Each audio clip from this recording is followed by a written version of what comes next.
Good evening, everybody, and welcome to the Whitehall City Council meeting of Tuesday, December 17, 2024. If you would, please rise for a moment of silence, followed by the Pledge of Allegiance.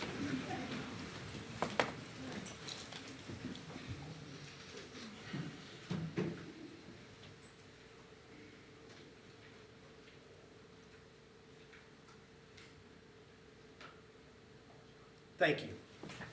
I pledge allegiance to the flag of the United States of America and to the republic for which it stands, one nation under God, indivisible, with liberty and justice for all. Ms. Aug, would you please call roll? Dixon. Here. Brown. Present. Elmore. Present. Morrison. Present. Heck. Present. Smith. Present. Harkar. Present. President Potter. Present. At this time, we have got the approval of the minutes, where we've got 6 items listed this evening.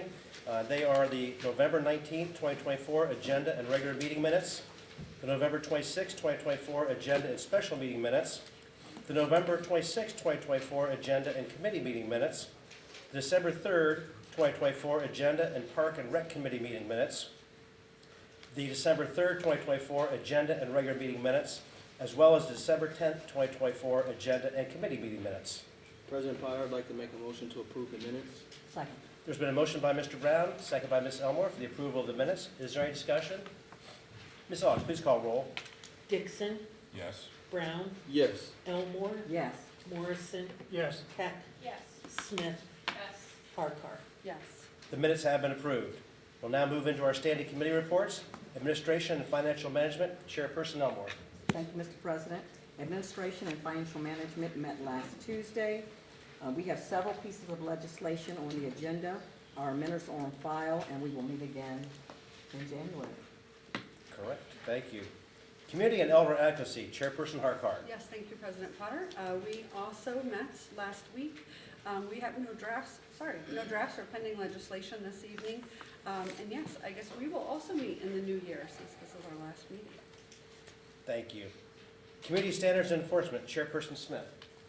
Thank you, President Potter. Community Standards Enforcement also met last week. Our minutes are on file. We have no legislation on the agenda this evening, and we will meet again in January. Thank you. Economic Development, Chairperson Dixon. Thank you, President Potter. Economic Development met last week. Our minutes are on file. We have one piece of legislation up for adoption tonight, and we will meet in these chambers after the 1st of January. Thank you.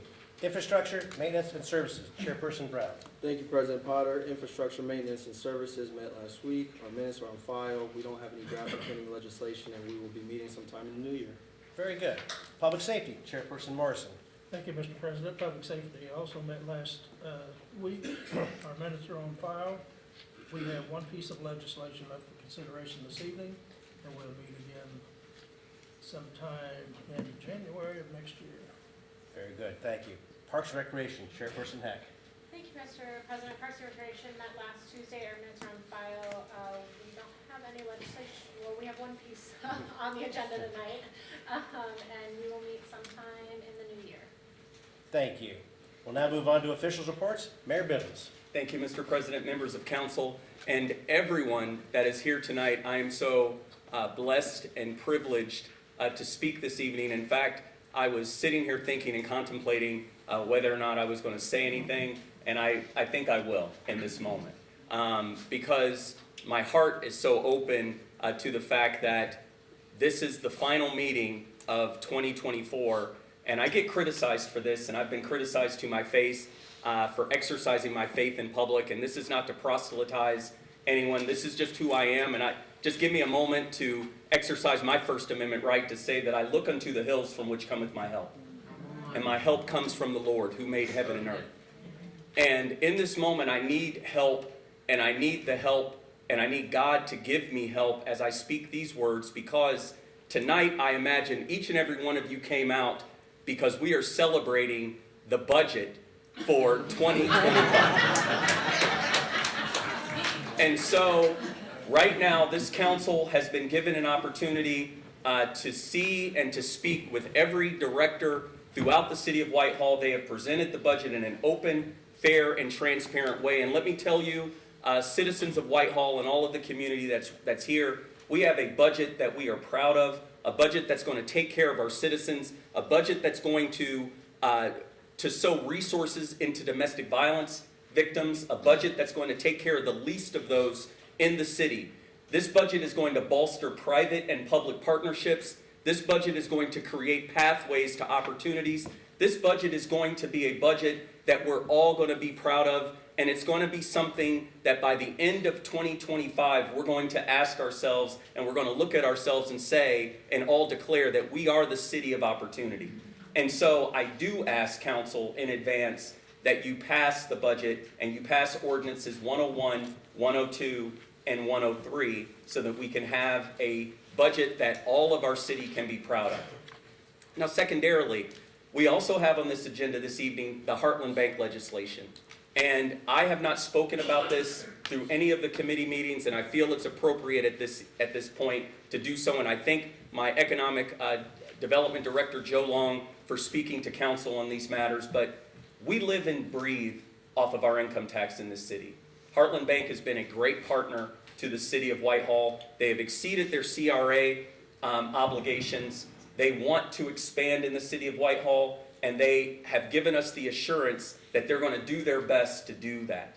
Therefore, I would ask council to pass Ordinance 106, 2024, which is the Heartland Bank resolution, to give them an opportunity to stay in Whitehall and not look for another pathway and not look for another city, because they belong here and they take care of our residents. As you know, our residents, we are currently hovering at around 19% rate of poverty. And even though our housing stock is rising, even though we are experiencing a renaissance of development, there are individuals in our city that benefit from the products that Heartland Bank offers. And they target our residents because they know that they can get certain opportunities in Heartland Bank that they're not going to be able to get anywhere else. So I do ask council to send a message that you want Heartland here by passing that resolution. Now, finally, I imagine that some of you are also here for the resolution as it relates to the investigation of the Whitehall work environment. I would ask council in advance to vote no to that resolution. And here's the reason. A lot of you, and I've heard, because I'm not on Facebook, so let me just make it clear, I'm not on Facebook. I don't govern by Facebook. When I spoke at the beginning of the year, and I did the State of the City, I said I would not legislate, and I would not govern, and I would not do any of our public policy based upon Facebook statements. So I don't know what's been said, but I have been told that I've been called a coward, that I've been called someone that's hiding, I've been somebody that's been hiding the ball. But let me set the record straight. I was a brand new mayor at the beginning of this year, and within 5 months of being mayor, I was brought into a dispute between two parties that I had no idea. Our Chief Crispin, and the president of the local Lodge 9, Brian Steele. I had no idea what it was about, but I was open and receptive to the information that was being brought to me.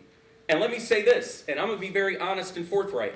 At that time, I was the most objective person that could have gotten that information, because I didn't hire Chief Crispin.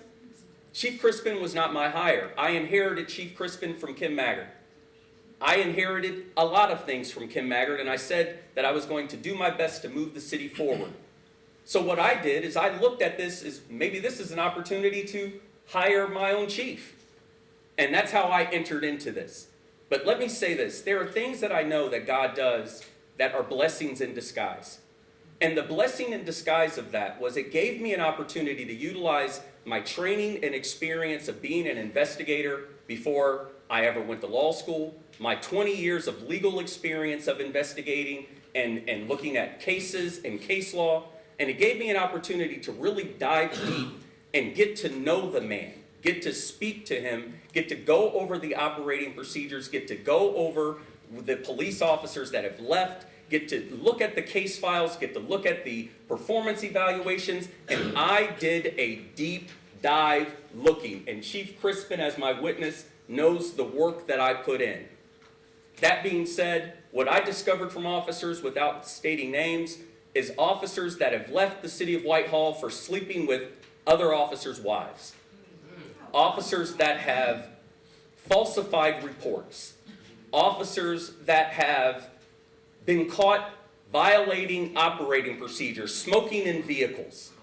Officers that did not deserve to wear the uniform of the city of Whitehall.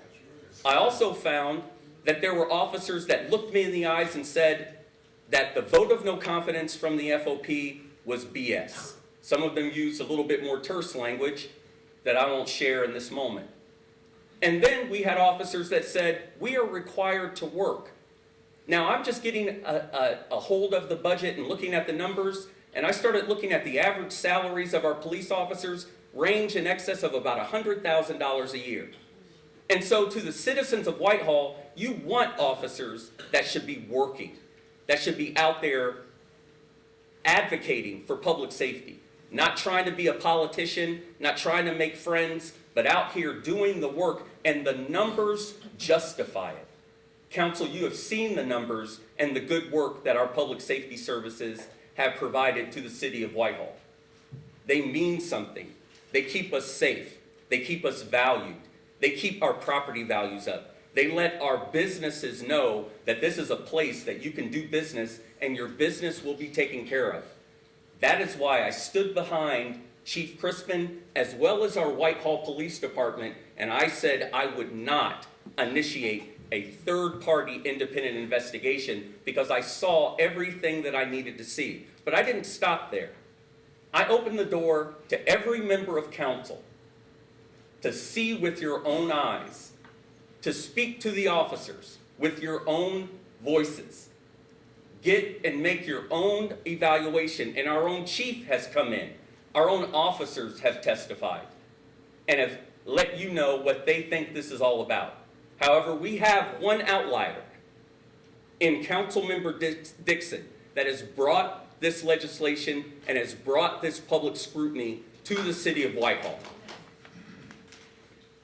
Some of you may think, and what a lot of you don't know, but the people that live in Whitehall know the hypocrisy that lives in this man, who just last week would sit back and say that he is a proponent of housing when we all know that he is up here voted on council because he opposed housing in the enclave. That being said, he is the outlier council member that never spoke to any of the officers, never advocated, never went over there and essentially said, why should I do that? Because they're just going to say what I want or what they want me to hear. No, it's called doing an investigation. It's called using your best resources. And that's what I provided. And so I do ask council to vote no on that resolution because it's the right thing to do. It's the right message for the city. It's the right message to our police department. And then lastly, to Brian Steele, I have the greatest amount of respect for you as a boss and as a president of the FOP. However, I will say this, sir, as a brother of the Marine Corps, we know about honor and integrity. And it is disintegrous for you to come into the city wearing your uniform and to potentially vandalize our safety director's car. I just recently saw the video. It is being currently reviewed by our city attorney. It is currently up for consideration, and I do know that everyone is innocent until proven guilty. But yet, it is interesting that the I support Ortega sign that you put on our safety director's car conveniently stopped being put on all of the other city signs throughout the city after you were notified and informed that that would not be tolerated. And sir, all I say to you is while we will negotiate fair, let's do better in the future. And let's negotiate above board. Let's negotiate in fairness. Let's negotiate in good faith. Because your members deserve it, the city deserves it, and we all deserve it. And so for that, I say thank you, Mr. President. My time is up. I wasn't going to speak, but I just had to. And God bless everyone for Christmas, Kwanzaa, and Hanukkah. Thank you. Thank you, Mayor.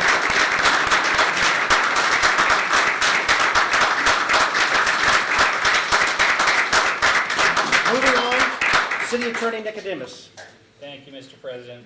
I don't have much tonight. I gave a lot of numbers during budgets. At the last committee meeting, there was a lot of talk about ordinance 121. That's the deer management one. It's on for a first reading tonight. I know council members have questions or some potential changes. Since the next council meeting will actually be January 7th and the second reading, technically the second reading, and there won't be a committee meeting between then. If anybody on council has changes to that, if you could get that to me by like New Year's Eve, I can do a red line copy for Ms. Ogg to distribute so that there can be a little more discussion and review, since we're kind of losing a meeting about that. And again, I'll do it as a red line so that everyone can see what changes are being proposed. And then the only other thing I have is I'll be starting the new year in search of a new employee.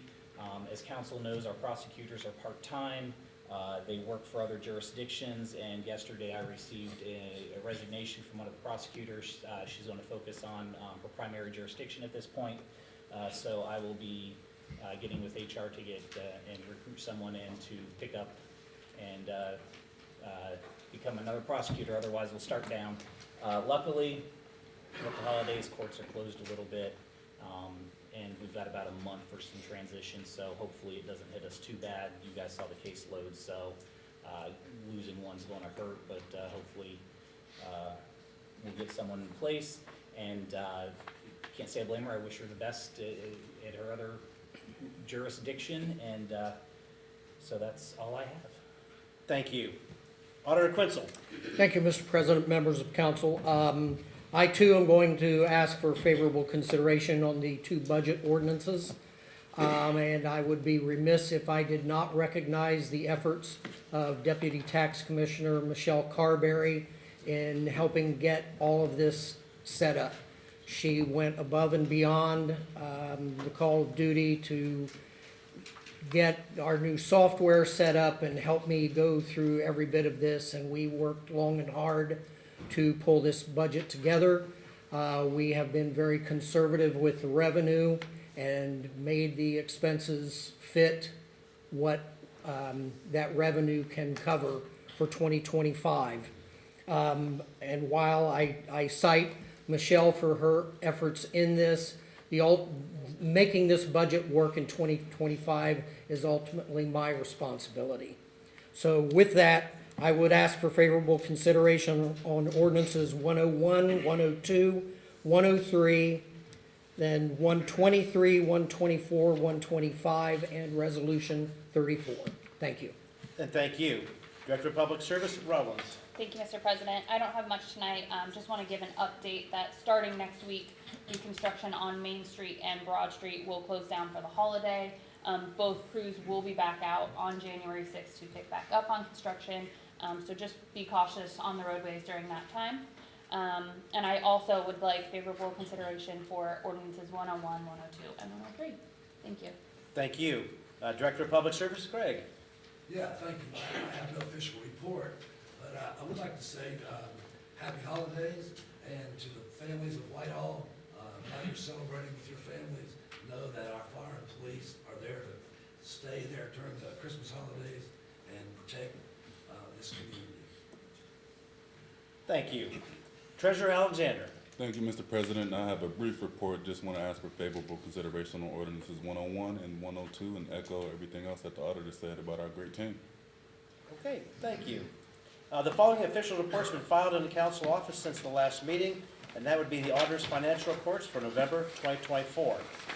Under communications, petitions, and claims, we have 3 items listed this evening. First one being notice from the Ohio Division of Liquor Control for a transfer of a D6, C2, and C1 license from Rhino Beverage Carryout, Inc., DBA DeVoys, 4736 East Main Street, Whitehall, Ohio, 43213, to SK Drive-Thru 2 LLC DBA DeVos Drive-Thru, 4736 East Main Street, Whitehall, Ohio 43213. The next item is the agenda for the December 5th, 2024 Whitehall Planning Commission meeting. And the final item is the minutes from the November 7th, 2024 Whitehall Planning Commission meeting. This now brings us to our first poll public, and as I've shared already with the audience, but I know some new folks have come in, a couple things. You need to sign the sign-in sheet, and when you come to the podium, state your name, and you've got up to 3 minutes. Now, the other thing is, because again, we've got a large room full of people this evening, I would ask that everybody remain quiet out of respect for the speaker who is up here. So if you feel the need for any side conversations or anything of that nature, I'd invite you to go out into the hallway, but we'd like just to kind of keep this respectful for everybody who comes forward. And with that, anybody who wishes to come forward, I would invite them to do so now. Good evening. My name is Jay McDonald, and I am the president of the Fraternal Order of Police of Ohio. I'm a 30-year law enforcement officer who's been involved in advocating for cops for the majority of my time that I've served. And I've spent that time standing up for cops all over this state and, quite frankly, all over the country. But this is a unique situation. This is a situation where you have officers making serious allegations about their workplace and other officers who have a different point of view.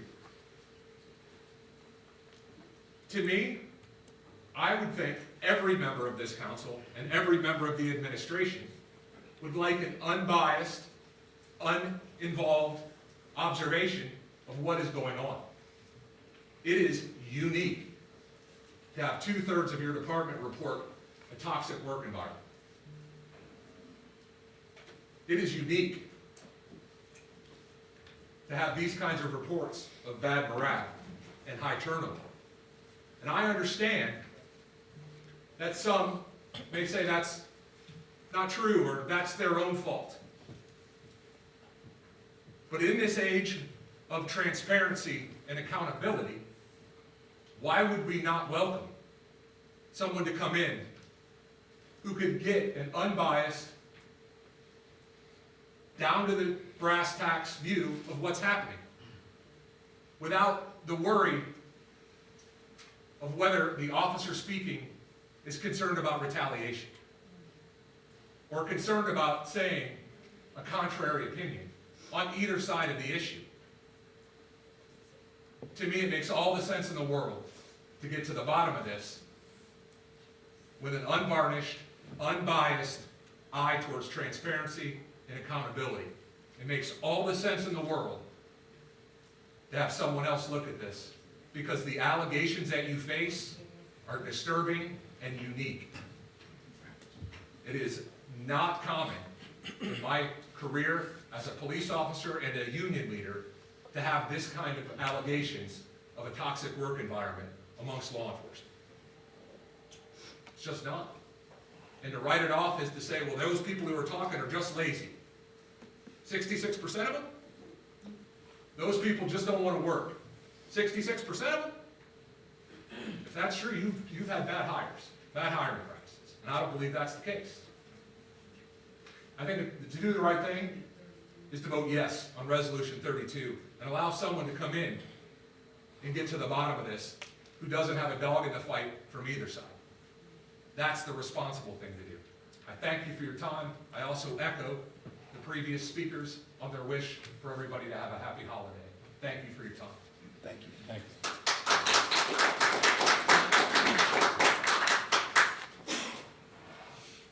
Good evening, Paul Werther. Good evening. I echo what he says. And you made the point yourself, Mr. Mayor, about why there needs to be an investigation. If all that stuff you said was true, why these people left and why they're not here, and that was going on under this leadership, whose fault is it? The leadership. Shouldn't you investigate the leadership of why their employees are acting like this? If we have this kind of problem, we need to investigate why we got this problem. And you jumping on Jerry Dixon here. That's Crockett. You disdain this man because he stands up for what's right? I've known him since 1960-something. Do I agree with him? Hell no. I jump on his case all the time. But right now, he's standing up for what the citizens of Whitehall need. We need transparency. We don't need a freaking public service thing going, let's spin it this way. Let's put a plug in it and let's do something else, which is the same thing. We do nothing, we get the same results. More cases are happening with police officers. Why? Why was this latest incident happen? It's the leadership that needs to be looked at. That's it.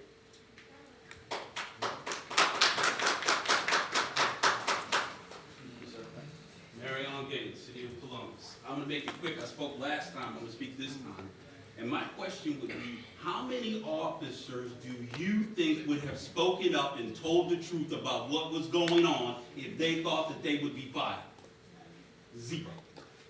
How many people in any work environment that had a problem with their supervisor would speak up about that supervisor if they thought that they were gonna get fired? Zero. You have a civic responsibility to provide the best law enforcement department that you can to the citizens of the city of Whitehall.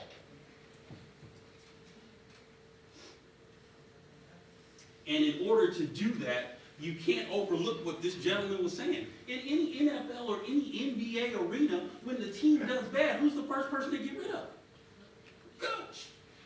All right? If we have some problems, if I am a police officer and my sergeant continually puts me in a certain area every day to write a certain amount of tickets, and I'm thinking, hey man, there's something wrong with this guy, and I try to report that to my lieutenant or to my lieutenant about the sergeant, and then I end up getting fired, how many other officers do you think are going to follow in my footsteps? It's going to keep their mouth shut, and it's going to keep writing tickets. And what's going to happen is the community is going to be in an uproar. But here again, you have a situation where you have something in the police department. These last 3 years, we've been talking about the police has been all over the place. And you have a question about the stability or instability of a police officer from basic all the way up to the chief, and you mean to tell me that nobody's going to look into it? Oh, it's just okay. Isn't that where we got to in 2020? Everybody's talking about everything's okay, and then we find out, hey, maybe everything's not okay. I'm asking you, just like they did, to vote yes on the Resolution 32. Thank you.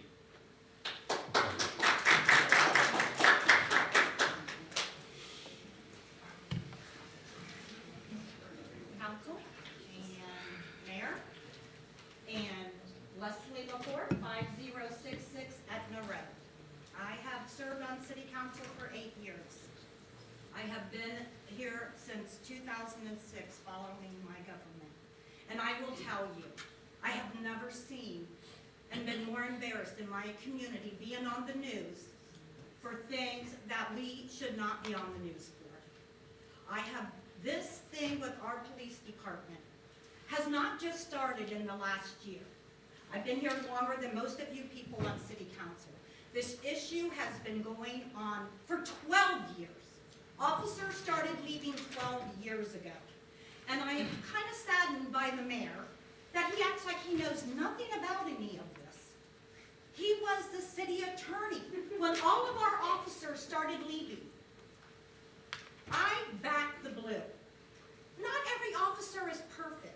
And to air dirty laundry up here is embarrassing.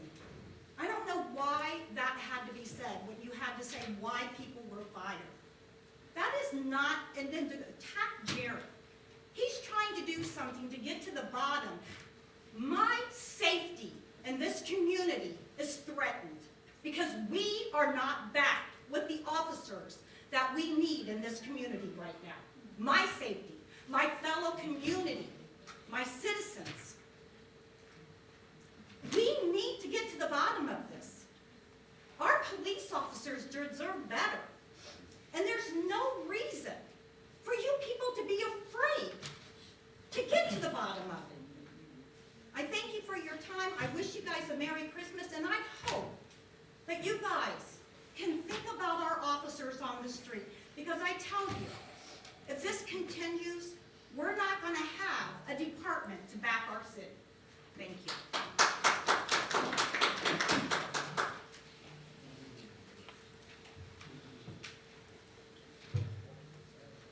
I signed it. Okay, if you would just state your name then. Yeah. President Potter, members of the City Council, Joe Motel, I'm a resident of the City of Columbus. During an environmental court hearing on October 12, 2023 regarding the City of Columbus versus Wilson 845 LLC, which is more commonly known as the Greyhound Bus Terminal case, Franklin County Environmental Court Judge Stephanie Mingo revealed that on October 11, 2023, she received an ex parte communication via phone call from a City of Columbus official. At this hearing, she chose not to reveal the name of the city official. At a November 21st, 2023 hearing, she revealed that the city official who illegally contacted her was Columbus Mayor Andrew Ginther. On December 20th, 2023, my lawyer filed an affidavit on my behalf at the city prosecutor's office in which I requested an investigation whether Mayor Ginther committed any crimes due to his ex parte communication with Judge Mingo. Most noteworthy were the crimes of obstructing official business and interfering with civil rights. On January 6, 2024, WXYX Television broadcast a story about Mayor Ginther and published a written article on its website summarizing the broadcast. In part, Mayor Ginther stated, and I quote, "I think it's really important as elected officials that we share information with other community leaders about what's on people's mind. I called the judge after there was a homicide at that bus station that weekend to let her know how concerned people were. People in that neighborhood were afraid. They were scared. They wanted us to do everything we could to help them make them safer." End of quote. 11 months ago, Mayor Ginther publicly admitted to the ex parte communication.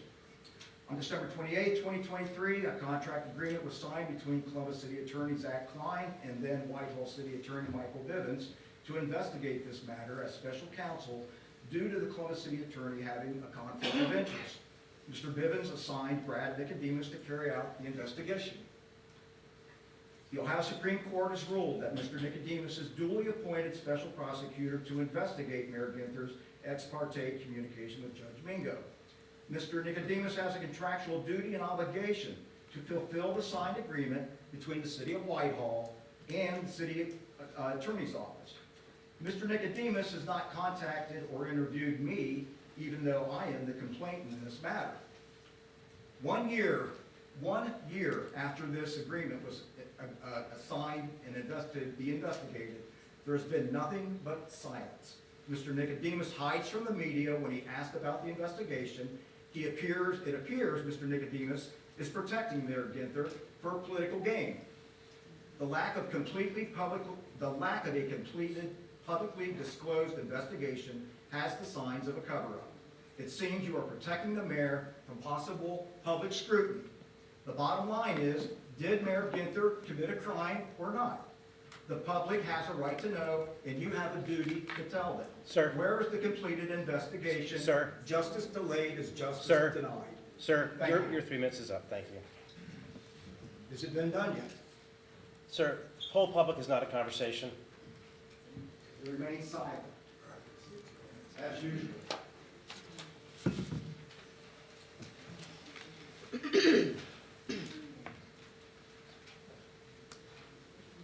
Pete Succio, Columbus, Ohio. In your opening statements, one of the things that resonated the most with me, Mayor, is that you said that Whitehall is a city of opportunity. And I'm sitting in the back of the room and I'm thinking in my head, well, who's it a city of opportunity for? In a time when law enforcement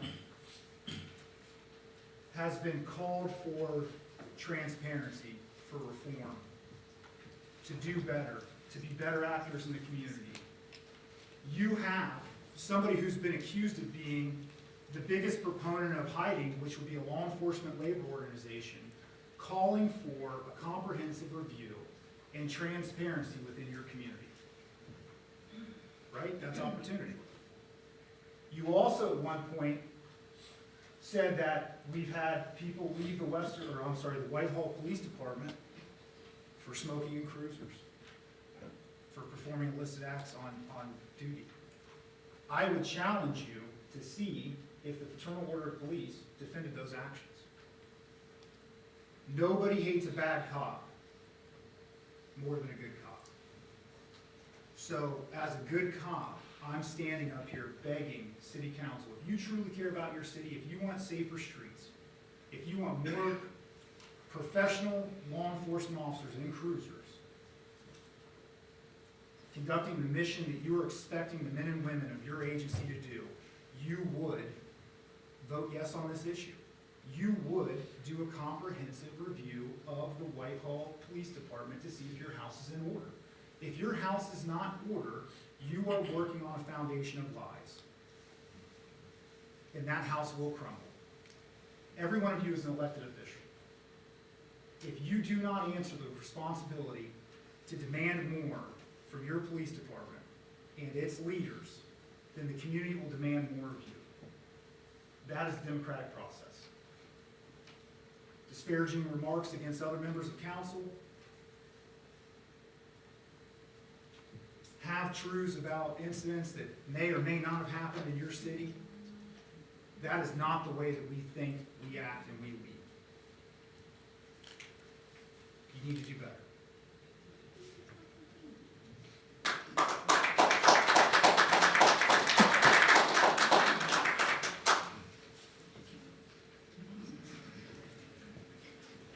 I had no intention of coming up here speaking. Sir, did you sign in? I did. Thank you. If you just state your name. Timothy Albright, scratch it up. Oh. We're gonna say no. Okay, thank you. I just want to say this. I mean, I listen to everybody and I see this is going in one direction. And I understand they're not going to respect your feelings and everything. But somebody said, was talking about if you're in a job and if the supervisor is all this and the employee says something, you're scared. Well, I've been working over almost 50 years. And I also noticed that when you're in a job, and let me know what my time is getting close. I will. That if one person says something and the rest of the crew don't say anything, then yeah, the supervisor going to keep doing what he's doing. Then on the other part of that is simply this. As an employee, police is our employees. And with any job, if an employee get caught stealing, he's out of there. If he get caught lying about something, he's out of there. So these officers, if they did something that they had no business doing, they were supposed to be out of there. And of course, they're going to say whatever they need to say that what they did, they didn't do. I don't disagree with you. You know what I'm saying? So that's all I have to say. Excuse me, this is not a conversation. Let this man speak. But that's all I have to say. You know. Thank you.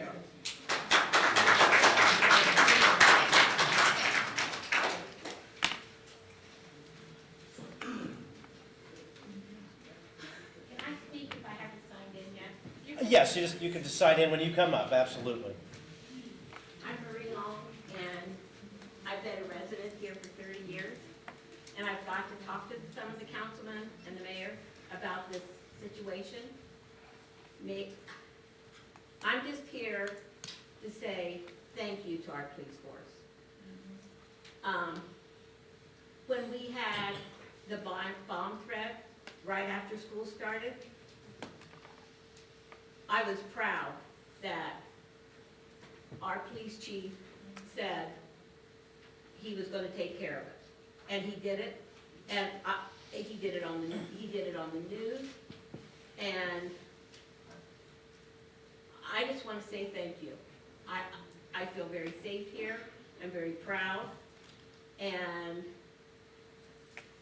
that's all I want to say. Thank you to the police officers and everything you've done for us. I'll sign in. Thank you.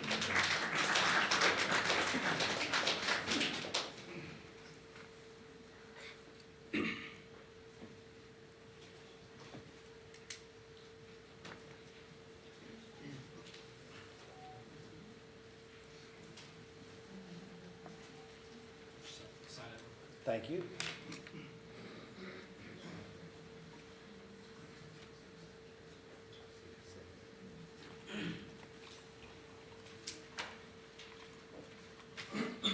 All right, good evening, members of council. My name is Tanner Williams. I'm a lieutenant for the police department, as most of you know, and you know why I'm here. The Fraternal Order of Police, which is an organization that I'm a member of, has called for an investigation into the administration of our police department. They've made bold allegations, but the fact remains that they have provided no evidence to support their claims other than an anonymous survey. Accountability is not a buzzword at our police department, it's a practice. Under the leadership of our administration, we hold officers to the highest standards of professionalism and integrity.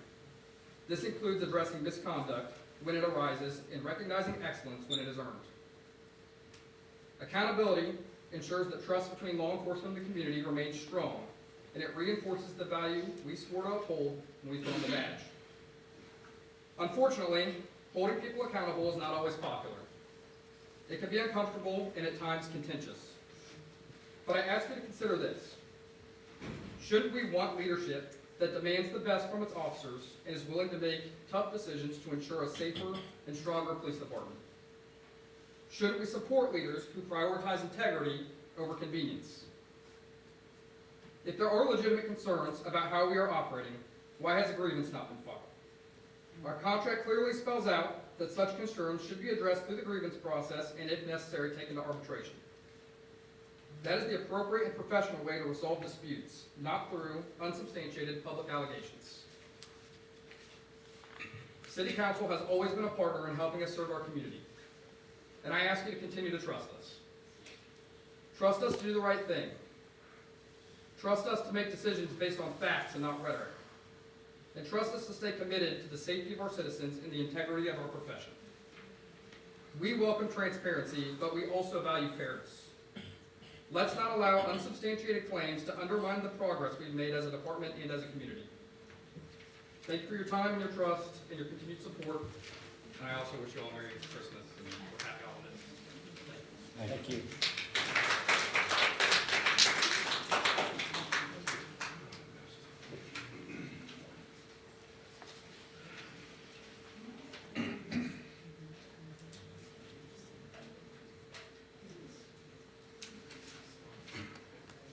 Here we go again. Back to John Slosser, I've been here 15 years. Before I get started, I heard somebody just say that this problem started 12 years ago. This leader came here 8 years ago.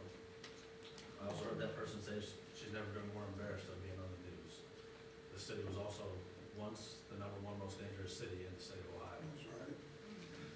I've been to too many of these meetings, I'm tired of it. I'm sure you are too. I've spoken, I've emailed, I've chatted with some of you, and I've been attacked for it, just like you. I could sit back, but let's party here. Since his arrival, the chief has preached 3 things to us. #1, mental health for his officers. He started a program where each officer is required to go see a psychiatrist for 1 hour every year. Personally, she sends me out early, but that's another poll public. Second and third, fair constitutional policing and accountability to the people.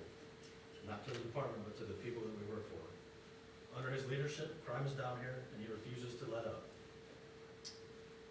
He does not want to give anything back to the criminals. The city's thriving from the time before he came here. It has new businesses, new housing, and the values of the housing is up. I've owned a couple of rentals out west for a while. I lost 2 of my tenants who decided that they wanted to come to Whitehall and purchase their first houses in the city. The people of Whitehall believed in this department and this chief's mission. Not only did they check the survey box voting us the best city department, which was easy, but they backed it during a time of unrest and hardship when they passed a levy and agreed to give more of their money to build that new building across the street there. I'm not going to stand up here as an outsider and point my fingers and demand that you do what I say, or else I'm going to keep bullying and harassing you with my handful of brainwashed Facebook crybabies. I don't work for the FOP, and I certainly don't work for Brian Steels. Neither do you. I work for the people. You work for the people.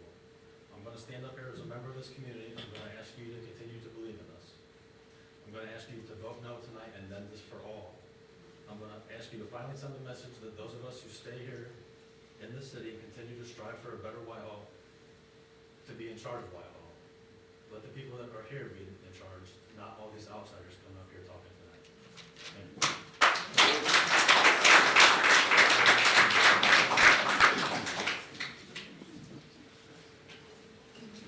wish to come forward? Yes, sir.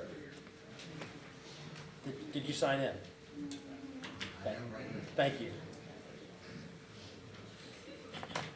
Council President, council members, Mr. Mayor, my name is Michael Young, and with the exception of the 4 years that I was at the University of Akron, I have lived in Central Ohio my entire life. I'm a proud resident of Central Ohio. I currently have the pleasure and the privilege to pastor the City of Grace Church, which is located not too far from here, and some of our congregation is in the house tonight. I'm of the estimation, Mr. Mayor, that we live in a day and time to where we are living in a leadership deficit. We live in a day and time, whether it be in our homes, in our places of business, in our houses of worship, or in civic spaces like this, we find ourselves looking and longing for true and genuine leaders. People who have authenticity, people who move with integrity, people who are selfless, people who are servants. We're looking for leaders who find themselves serving in their positions to serve people first and not their own agendas.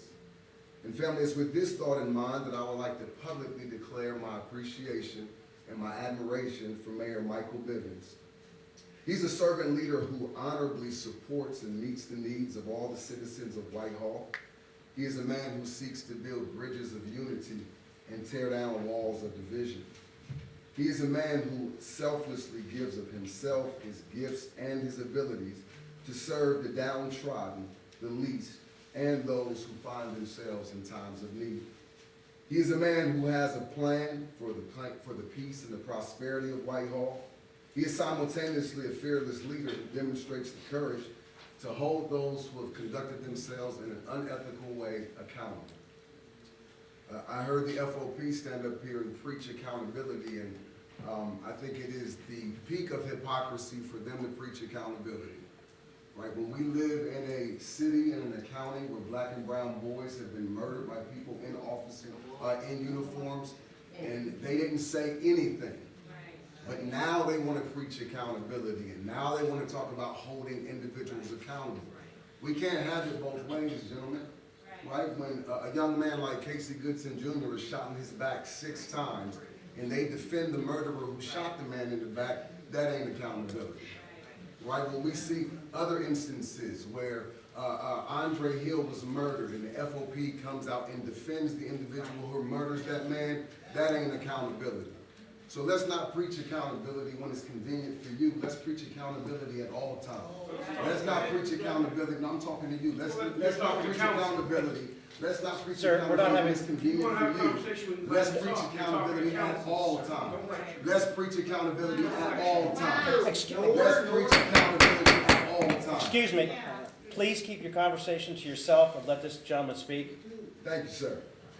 So it is with this thought in mind that we unapologetically put our support behind Mayor Michael Bivens and this council, and we ask that you vote no against the resolution that's at hand tonight. Thank you very much.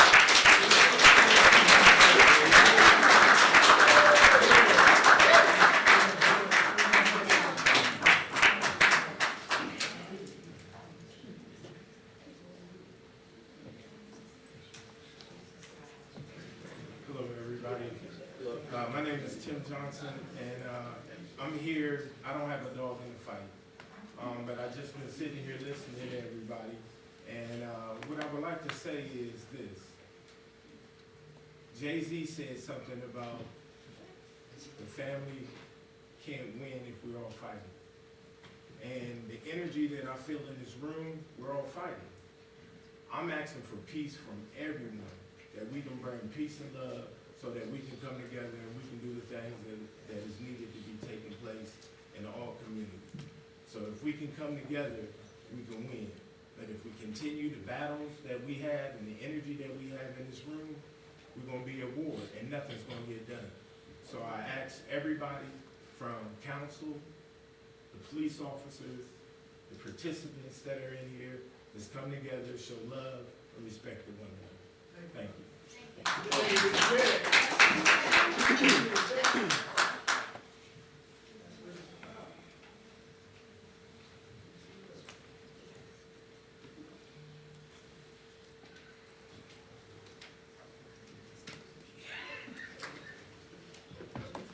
come before you, City Council, once again. My name is Don Fletcher, Columbus, Ohio, and I was a past employee of the Whitehall Division of Police for 14 years before leaving because of the hostile work environment. Mayor, you said that you needed God. God don't like ugly, okay? You did not do a thorough investigation because you never called me, and I still wear a uniform and a badge and left here because of it. Multiple employees have left here who are now sergeants at other departments, detectives at other departments. A lieutenant has left here taking a $35,000 pay cut to go to be a regular police officer because of the environment. Ms. Elmore, I know you went to roll calls and talked to the officers because they told me. They cried to you and they told you, so you did an investigation. So I'm asking you to do what those officers wanted and vote yes, because they did tell you they took the survey. They did tell you that there is a problem. If you notice in this room, every one of these officers wear a stripe or a badge, or they have a special interest job. You know what's not here? Any patrol officers. You know why? Because they're scared. Because their leadership will come after them. I call myself a survivor because I got out. I was also the union rep before Chief Christman got here and during. And I told you from the beginning, if you wanted to know the truth, call me, and you haven't. So you did not do your investigation, Mayor. And he said that he needed God to come. Those officers need guardian angels. So I expect each one of you to be that person for them across that street and show them that you are here for them and you're their city council. Because if not, the next, it's government, just like they said, right? Next, you who vote no are the ones who made these officers continue to live in an environment that is not what they signed up to sign up for. They signed up for the community. Myself, I had a ticket quota or unwritten ticket quota where I was told by my lieutenants and my sergeants to write 2 tickets a day. 2 tickets a day, stop cars. That's because you want to work? No, I want to work because I work for the citizens of the Whitehall and now citizens for another community, and I will never get into their pockets because they want tickets or work harder just to make traffic stops and make numbers. It's not about numbers, it's about your community and about your people. Vote yes, do what's right. Something you didn't do, Mayor.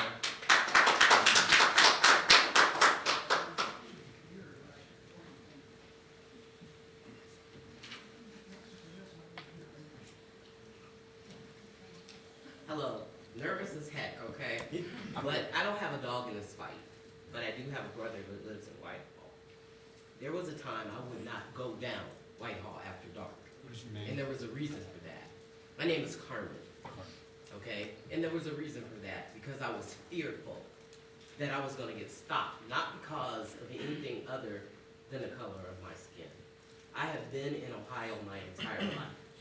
I moved to Atlanta, Georgia because of the fear of not being able to go to different suburbs like Whitehall and Gahanna and Bexley. Just to go down the street, I would take 270 just to keep from going down Broad Street. It's unfortunate that being in human resources, I see people talk about how a particular leadership has caused a problem, when in all actuality, you have to look behind you to look in front of you. Past performance is indicative of future behavior. So your police department has been doing this forever. It just got called out. And all of a sudden, we got a problem because it's called out. As an African-American female that has a child, it is difficult for me to tell my son, be extremely careful when you go down the street. Don't run a light, don't be on your phone, don't do anything other than keep 10 and 2. If somebody pulls you over, keep it 10 and 2. Don't reach for your license, don't do anything. Do you know how difficult that is to explain to a child of 16 that just got his license that's happy? Mayor Bivens, I have to commend you and thank you for bringing transparency to a system that needs to be exposed. And unfortunately, a third party is not going to do anything but gather money from a system of people that don't need to be gathered money from. Third parties are ridiculous. When you have a leadership, you trust the leadership. If you don't trust the leadership, guess what? Your people put him in. Unfortunately, I don't see like I said, I don't have a dog in this fight, but I have a brother that lives in this community. I would love to visit at night. instead of leaving at 6 o'clock before the police department can pull me over. And Christian, I love you, guy. I'm sorry. I thank you for listening to me.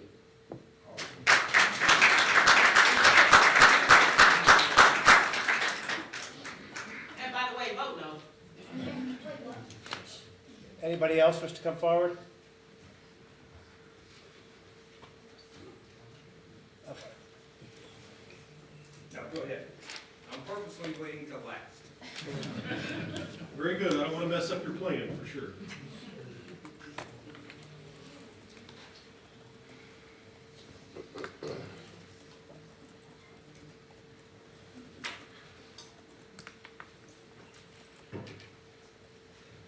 Director, council, council president, mayor, all of our city officials here tonight. My name is Chad Wilder. I'm a deputy chief at Whitehall.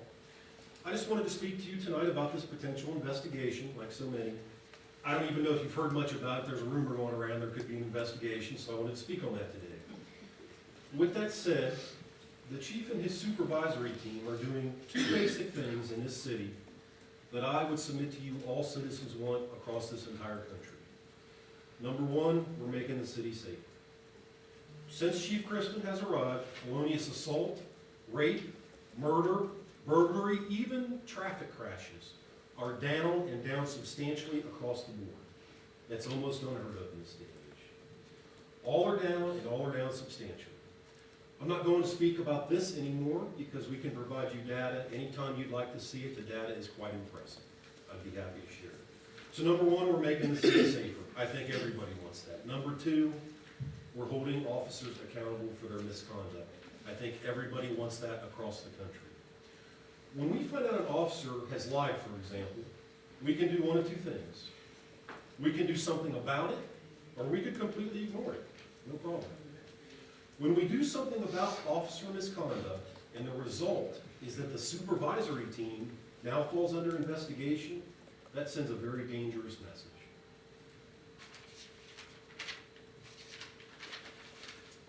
Every time a sergeant or lieutenant reports something up the chain of command, if they now become under investigation, they're going to have to ask themselves, is it worth it to report this? Or should they just ignore it because it's too much work, too much aggravation? Or they themselves could fall under investigation. That's what they're going to be asking themselves if they want to report future misconduct. And that would be a very dangerous place to be. Finally, if you vote yes to investigate, you're being set up to take the blame no matter what happens. If it doesn't go the way the FOP wants, then you'll get blamed for picking the wrong investigators, or you'll get blamed for someone not receiving enough punishment, or you'll be blamed because the investigation was not thorough enough. No matter what you do, you're going to be wrong. Guaranteed. The truth is that no investigator is going to have access to anything that's not public record already. And the FOP has access to all this same information. The FOP can conduct an investigation anytime they want. And in some cases, they already have. And you know what you have? You have nothing. You have no evidence. What they really want is to play another political game. And they're going to use you to play that game. They already know there's nothing there to investigate, so they're going to pawn it off on you and blame you no matter what happens. Humbly, which you don't often get up here, I appreciate your time and thank you very much. Thank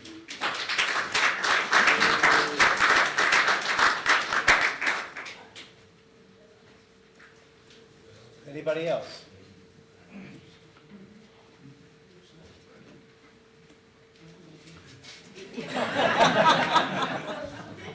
He's got bad knees.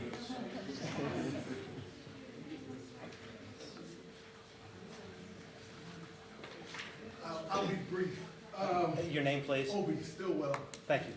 This case, I want to make sure I own my own narrative. First of all,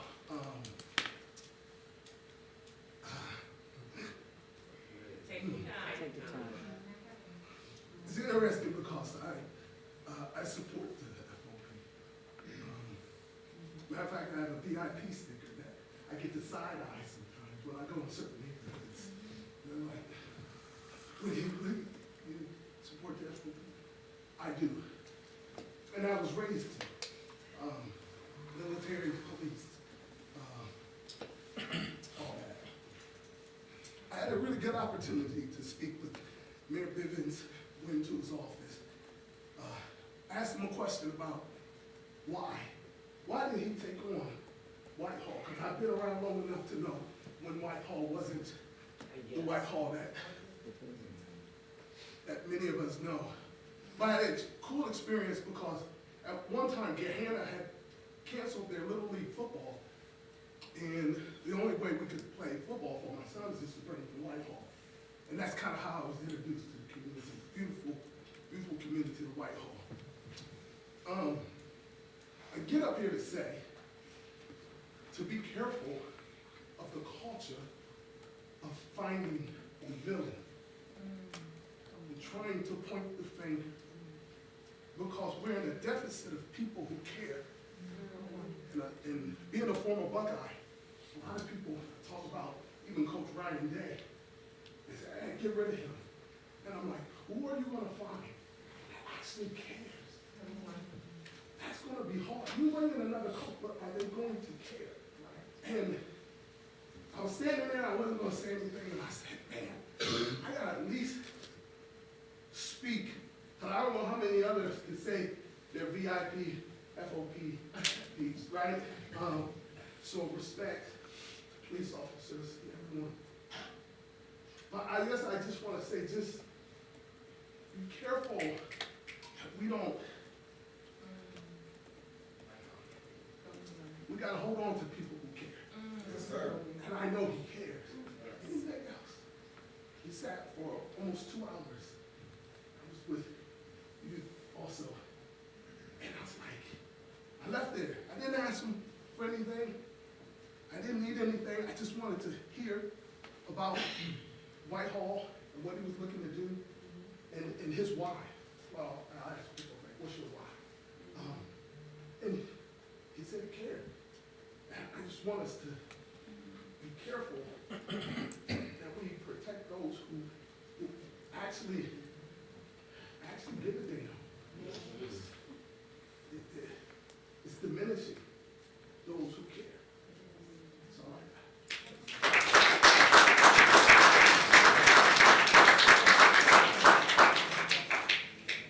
Is there anybody else who'd like to come forward? Jim, I think this is your time.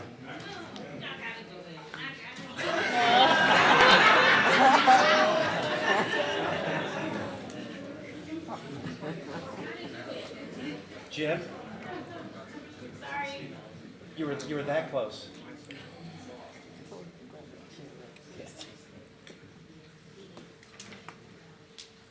President of Council, members of Council, to the Mayor, I am your Franklin County Commissioner, Erica Crawley. I bring greetings on behalf of the Franklin County Board of Commissioners. And I wasn't going to say anything, and OB had a word and a message, and I'm not for or against, I'm an interested party, but as someone who represents almost 1.4 million residents, 43 municipalities here, with Whitehall being one of them with 20,000 residents here, this is one of the safest communities in the state of Ohio. One of the fastest growing suburbs in central Ohio. One of the most and fastest diverse communities in central Ohio. And that is because of the fact that the members of the community feel safe because of our law enforcement. And so thank you to all of the law enforcement officers here today. I understand what it means to sacrifice. I was in the military, served in the United States Navy, and so I thank you for putting on the uniform each and every single day. It kills me that there is this fight amongst you all, right? Whether to have an investigation or not, or to know who is a good officer or one that's doing their job or not, and it's not good for anyone. But I want to say to Mayor Bivens, thank you so much for your leadership. You choose this every single day, and you do not have to.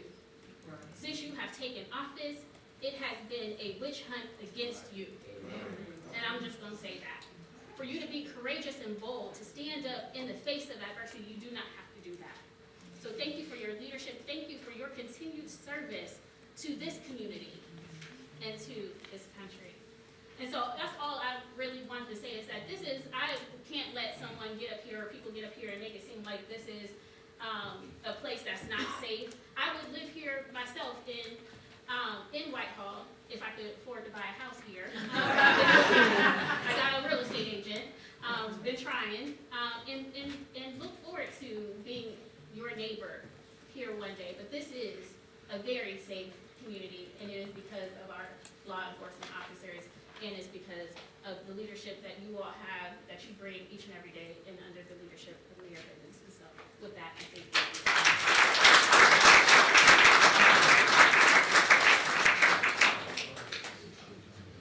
Would anybody else? Oh, wait, Jim.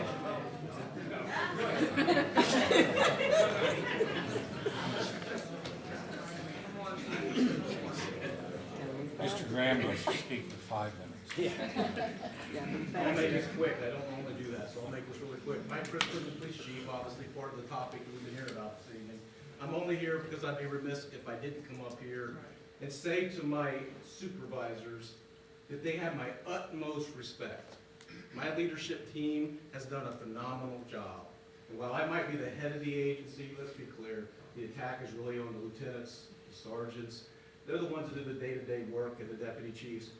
I'm up in the, so they call it the ivory tower, right? So, but the fact is I support the work they've done. And I will absolutely never apologize that my officers are required to hold to a constitutional standard that protects people's liberties and their rights, and they will not be allowed to lie, and they will not be allowed to mistreat the community. That's a promise I made from the moment I was hired. I apologize that over the last year, you had to sort of see the dark side of policing, but let's be honest. There's a book out there called Police Reform, written by one of the greatest experts in the topic out of Nebraska. And he has a whole chapter on what is the problem in police reform. It's the elephant in the room, the FOP. And as a 32-year veteran, I've been saying this for years, I've been dealing with them for years. Every single time a police chief tries to hold people accountable, they come under fire. We said this is unprecedented. Actually, not really. Reynoldsburg just went through this a year ago. And they spent thousands of dollars investigating the chief and the mayor to come out the end of it with a bunch of feelings, no evidence. And so what I'm saying to you is, I'm asking you to vote no on this, obviously.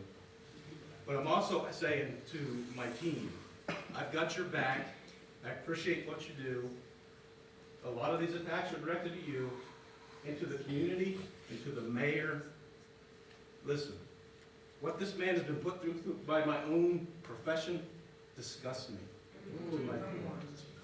You don't deserve it. You folks don't deserve it. You deserve better. It's they hate when I say this, but the highway patrol way, they've been at a position of attention, I assure you. I appreciate what you guys do, and I certainly hope you understand what this is really, truly about. Don't hold cops accountable. That's what they stand for. Thank you.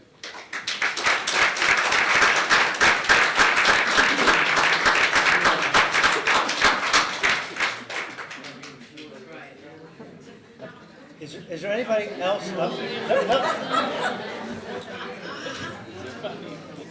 I'd say I'm sorry, but I'm really not, so, okay.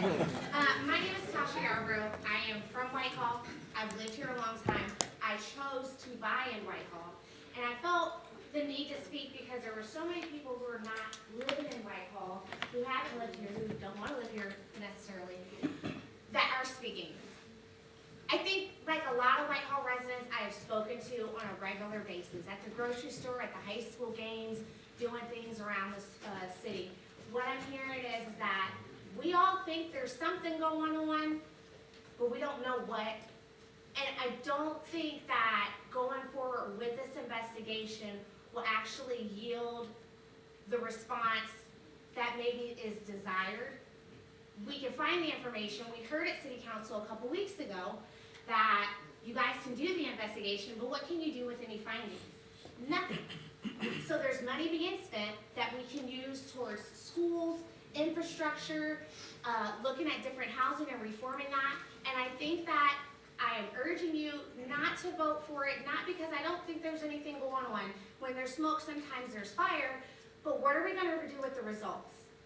And the answer to that is nothing. Because I've lived in Whitehall and I've been coming to these meetings, I've been paying attention, not just now when it hit the news and things like that, but we thank you all for coming. But the reality is there's nothing that can come from this investigation, unfortunately. I just wanted to say that. Also, I know it's not been brought up yet, but it will be, and I don't want to get back up. So I would like to speak regarding the resolution 032-200-2024 regarding the, which is the one for the deer? That's the new one. Can I talk about that, Mr. Porter?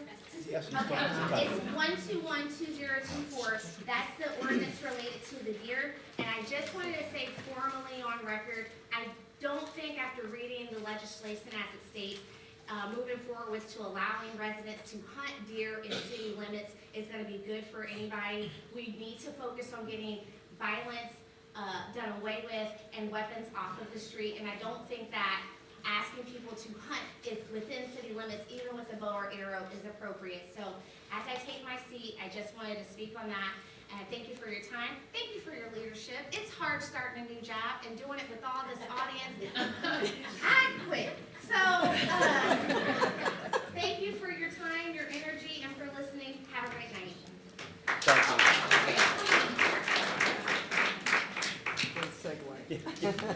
You're just not waiting. Well, I waited because I didn't want my message to get lost in everyone else's message. And their message was important to them, and I'm not saying that it's not. I just don't want mine to get lost in that. So, Ed, your name, please. Jim Grant. Nice to see you. All the elected officials. You know, I stand before you this evening to speak out on ordinance 124-2024, who someone already beat me to the punch. My bad. Let me start off by saying that I don't oppose the hunting of wildlife. I'm not in opposition to that because the rules that are written for hunting of wildlife is for the benefit of the wildlife, to make sure that they can thrive, that they're not starving to death, and that everything is managed as far as the size of the populations of whatever it may be.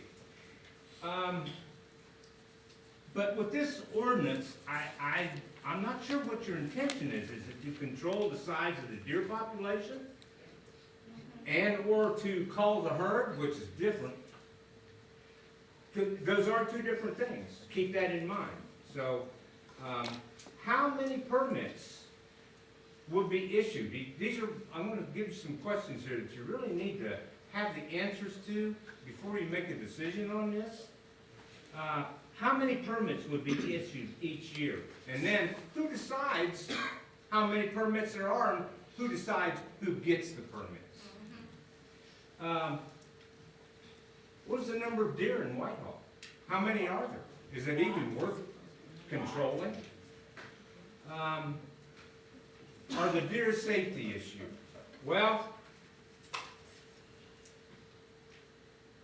there's hardly an animal walking on the street that isn't a safety issue. Whether it be a squirrel, a raccoon, a skunk, a possum, doesn't matter. If one steps out, somebody's going to try to avoid them. That's just the way things are.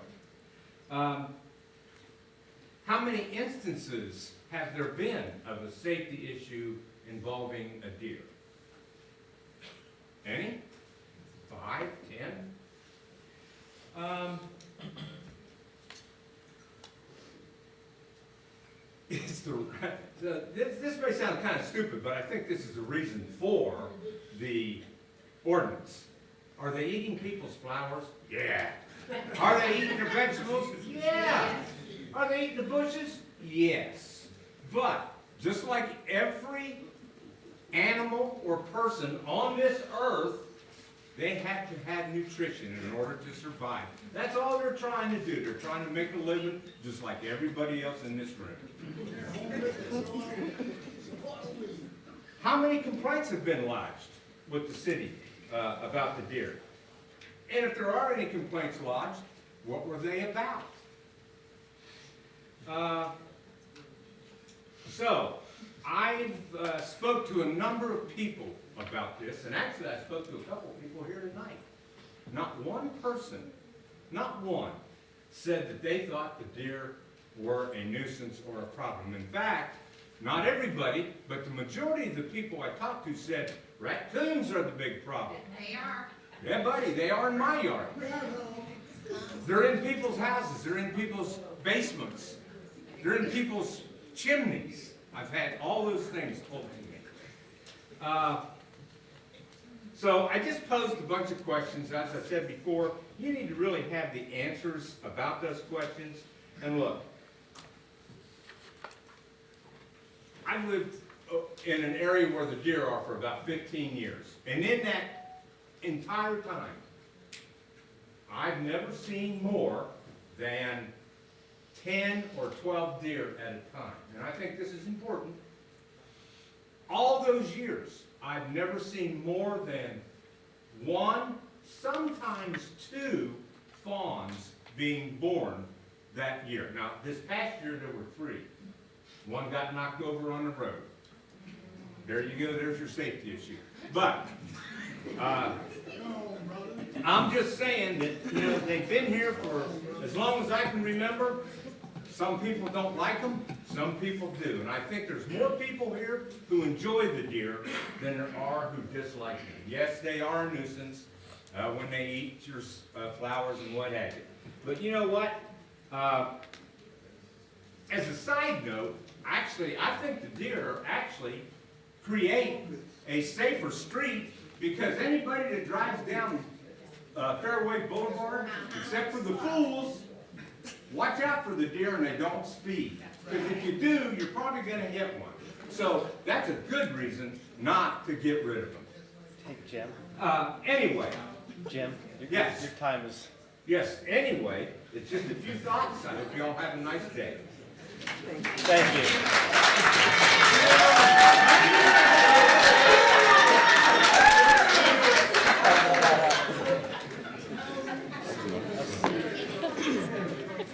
Is there anybody else for poll public? Okay, then moving on.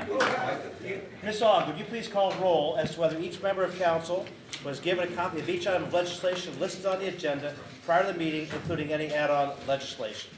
Dixon, Yes. Brown, Yes. Elmore, Yes. Morrison, Yes. Peck, Yes. Smith, Yes. Farquhar. Yes. Thank you. Mr. President, I would like to make a motion to appoint Ebony Green to the Parks and Recreation Commission for the vacant, unexpired term ending December 31st, 2026. Second.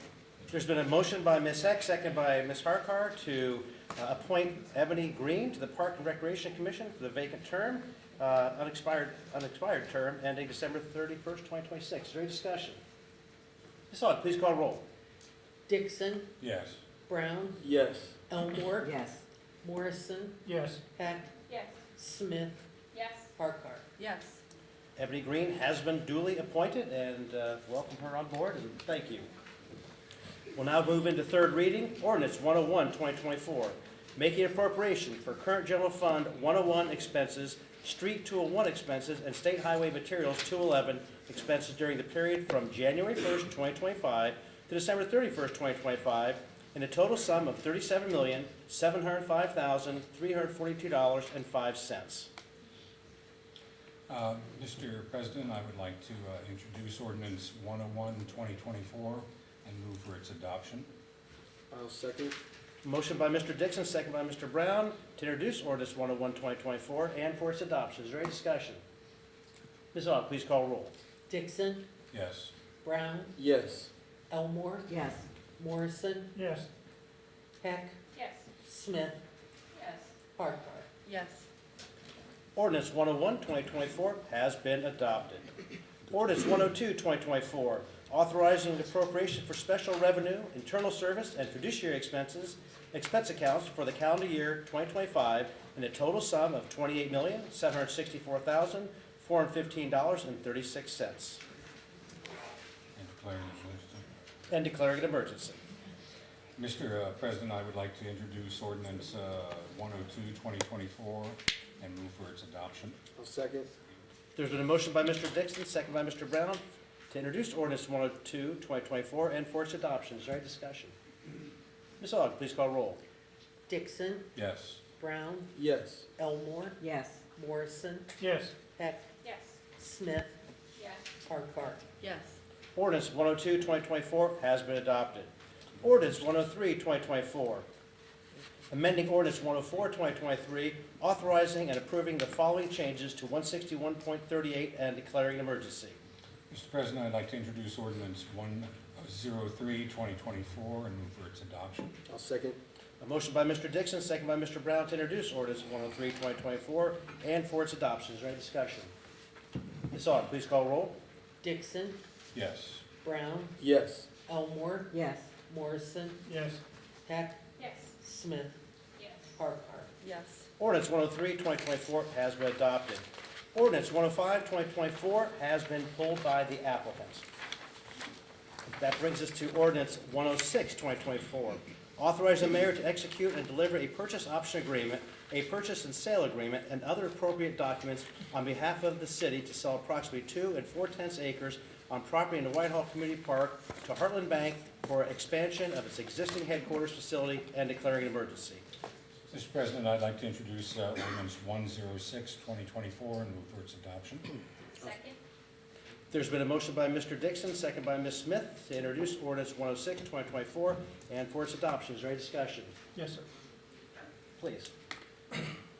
I don't know, I'm personally not on Facebook, but Councilperson Brown addressed some issues on this Heartland Bank purchase. He went over it very thoroughly and conscientiously. I was really pleased to read it. I agree that Heartland Bank has been a good partner for Whitehall. My objection to this being done at this point is they're wanting to put in a retention pond, which is going to have standing water, a large section of standing water, which in that area of the park, there is a playground area for kids, swings and things of that nature, and water's gonna attract children, and I know that these retention ponds have been greatly improved over the years. The standing water, and it don't take much for a child to lose their life in that. Another issue, which is long-term, is the attraction of geese. And that pond will attract many, many geese. I have went through this issue on the street in which I live with geese, and it's not a pretty sight. Geese can eat up to 4 pounds of grass a day. They can leave up to 2 pounds of droppings a day each. So if you got 40 or 50 geese there, that's a lot of droppings to deal with. And it's not going to be easily maintained. They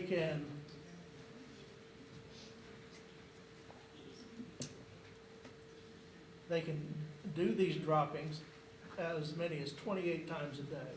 That means that's a full day's work for somebody to keep these droppings off the walk path. The walk path will be redone, but we're agreeing to give 2.4 acres to Heartland. How many more acres are we gonna lose due to these geese? If the option was not given to them to have that retention pond, they've proven to be a good neighbor. a good business partner for the city, tax revenue, but this is gonna be an issue that Park and Rec is gonna have to deal with for decades. And the geese that gather there, they lay their eggs there. Like I say, it's close to a playground area. They're gonna be attacking people, and there's nobody gonna be able to use the reformed walk path once you get 50 or 60 geese in there. That's just too many droppings for anybody to keep up with it on a daily basis. That's all I have to say about it. Thank you. Any other comment? Ms. Aug, please call roll. Mr. President. I'm sorry. I I'm sorry. just kind of want to make a statement, I guess, unrelated, but I know that there's been a lot of talk on Facebook, as people like to say, and even within this council about concerns about how not every detail's worked out.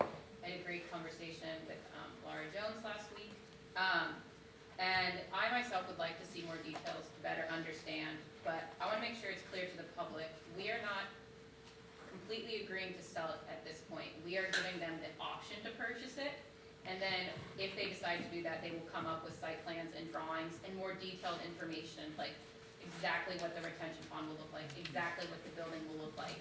And at that time, they will ask for a CRA, which it is my understanding, it is a very slim possibility that, just like many other development projects we do, if they do not receive a tax agreement or an abatement or any type of incentive, that there's very little chance they go ahead with that project. And so whether it's in this council's time, or I think the agreement's for 10 years or 10 years from now, council and the public will get to have another say when they are seeking those incentives about more specifics of the project. I would like to see a lot more details before I would totally buy into something, but I'm open to the idea. And that is, I think, what this is asking us for. There will be another checkpoint to say, we need this, or we want that, or such and such. This is, to me, just saying that we are open to the idea. Because one of the things I hate is just seeing people talk about things without all the information. And that is what, it's my understanding, this legislation is asking. We are not saying, go ahead and build, and we'll see what happens. There will be other opportunity for input. So I just want to throw that. I agree with what you said, Amy, but the detention pond is in this purchase agreement. So if that purchase agreement is signed with that option in there for them to do that, there's no changing it. That's my only point. I'll just add, I guess, well, first of all, thank you, Mr. Morrison, for the kind words. I appreciate that. It's my understanding, I don't want to put anybody on the spot, but I thought I spoke to somebody, and we talked about the possibility of being able to still control that portion of the agreement as far as whether or not they would put in a retention pond or if they could keep the rain garden in there. It's my understanding, I don't know if anybody wants to go here and talk about it, but it's my understanding that we still have control over that facet, even if we were to move forward with this option. But outside of that, I would just like to say, I appreciate, it was brought up last week that a citizen had reached out with a very thoughtful viewpoint on this matter specifically. I appreciated it because it didn't come off as maybe polarized as some other issues can be sometimes. They were able to come up with thoughtful remarks and arguments. I agreed with some of them, but what I appreciated most was the idea that I did end up responding to this person. We had a really good dialogue. I received an email back thanking me for just being able to be open to conversation and being able to maybe disagree about some points, but still being able to come together and understand each other's perspectives and just go from there. So I think that that's where we're strongest, and I think as the community continues to be faced with these types of decisions, I think that it's important for us to take that stance as we move forward, really just working together on these issues. So that's all I'd like to say. I have one more thing. Yes. Mr. Nicodemus, if this agreement is signed the way it is, do we have any options going forward opposing this retention pond? Or are we locked into whatever they wish to do? Well, it's part of the agreement. Again, it's an option agreement, so it just gives them the option to purchase it. Depending on what they put in there with the landscape, a retention pond might actually be required under existing codes as it is too for runoff management. When they do their final site plans, we'll have some say over that because those will have to go through planning commission. But I can't say that a retention pond could absolutely be precluded because of runoff management. It might actually be required. But there is some say in how it goes in and part of the planning process. But is that area where that retention pond would be going, is that going to be part of the 2.4 acres, or is that still part of parkland? I don't have this drawings in front of me to say, but off the top of my head, I think that is part of theirs. No. That I can't say for sure without looking at it, but. Well, I want the understanding, I was told that that was parkland, not going to parkland. It is outside the boundaries of the current Heartland property and the proposed. Okay. That's what you're asking. So then it would be on parkland. So would that give us more authority as to how that ends up? It could because it is on our land, on the city land versus theirs. But again, it doesn't necessarily mean that it could be precluded because for stormwater management and surface area stuff, it might be required. But there are other means of disposing of that runoff other than an open pond. Depending on what goes in there, that's starting to get into the weeds on what they propose to build, if they purchase it, and how much roof space, and if they add parking space and stuff. That starts to get into the water management, the actual engineering stuff. So I can't say that because if a proposal is to dump it into existing stormwater drains, I don't, without them doing the plans and an engineering telling us whether or not the existing stormwater infrastructure could take it, which might necessitate the pond. Thank you. Anything else? Last thing, all right, I also asked for permission, and I was given that, but the Parks and Rec department, I was showing up to the Parks and Rec's meetings, talking with the committee, talking with the director. They are unequivocally on board for Heartland to be able to expand for this resolution, so I did just want to share that as well. Okay. That's it. If there's nothing further, Ms. Aug, please call roll. Dixon, No. Brown, Yes. Elmore, Yes. No. Morrison, Heck, Yes. Smith, Yes. Parker. Yes. Ordinance 106, 2024 has been adopted. Ordinance 107, 2024, authorizing and approving an amendment to the codified ordinances of the City of Whitehall, 161, Table of Authorized Personnel for the fiscal year 2025 and declaring an emergency. Mr. President, I'd like to introduce ordinance 107, 2024, and move for its adoption. Second. Been a motion by Ms. Elmore, second by Ms. Harkar for the approval of ordinance 107, 2024. Is there any discussion? Ms. Aug, please call roll. Dixon, Yes. Brown, Yes. Elmore, Yes. Morrison, Yes. Heck, Yes. Smith, Yes. Parker. Yes. Ordinance 107, 2024 has been adopted. Resolution 32, 2024, resolving to examine and investigate the Whitehall Department Work and Environment pursuant to Charter Section 80. Mr. President, I would like to introduce and move for the adoption of Resolution 32, 2024. Second. There's been a motion by Mr. Dixon, second by Mr. Morrison to introduce Resolution 32, 2024 and for its adoption. Is there any discussion? Yes, sir. Please.